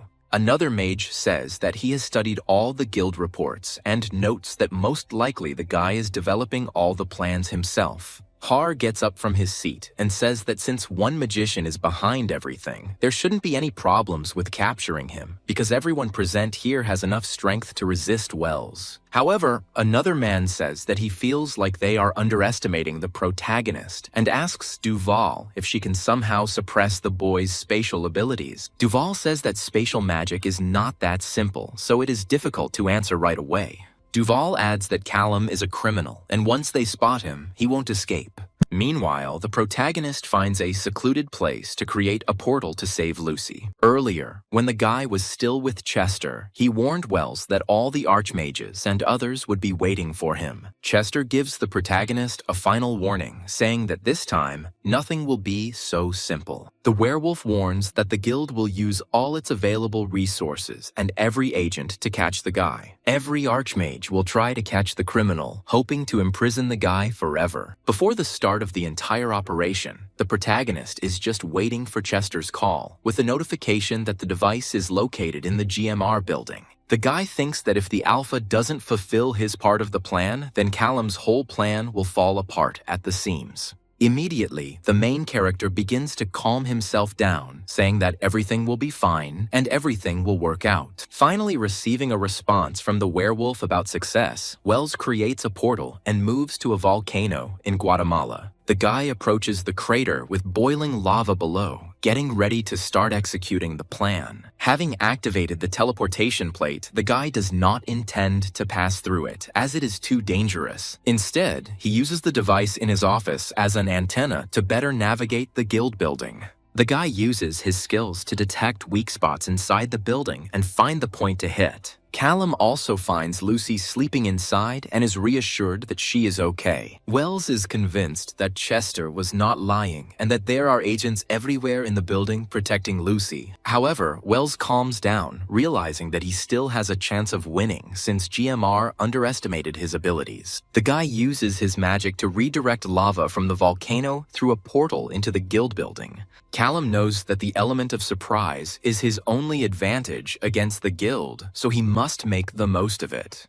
Meanwhile, all the archmages have already gathered in the guild office, and I expect the main character to appear any minute. One of them asks his assistant about Duval, to which he receives the answer that the archmage is restless and is patrolling the perimeter. The assistant starts talking about statistics about Callum's predicted appearance in the guild building, but doesn't have time to finish. Screams and squeals are heard everywhere, and heat from the lava appears. The magician rushes to protect his assistant, while simultaneously giving orders for protection. The man wonders how and when the protagonist was able to gain elemental magic, as there was no mention of it in the answers. The mage builds a barrier against lava, protecting himself and his assistant. The man asks what happened to the other teams and why no one is answering. The assistant replies that it looks like they are cut off from the network and no one can contact anyone. An enraged Har appears nearby, shouting that he will definitely catch Callum Wells. The mage moves forward to meet the rest of the archmage, saying that his barrier only covers a small area. Having met Duval, the mage asks the woman where the attacks are coming from. She replies that she is clearly not from here, because then she would have felt Wells' presence. At this time, the main character, already tired, counts down before proceeding with the next part of the plan.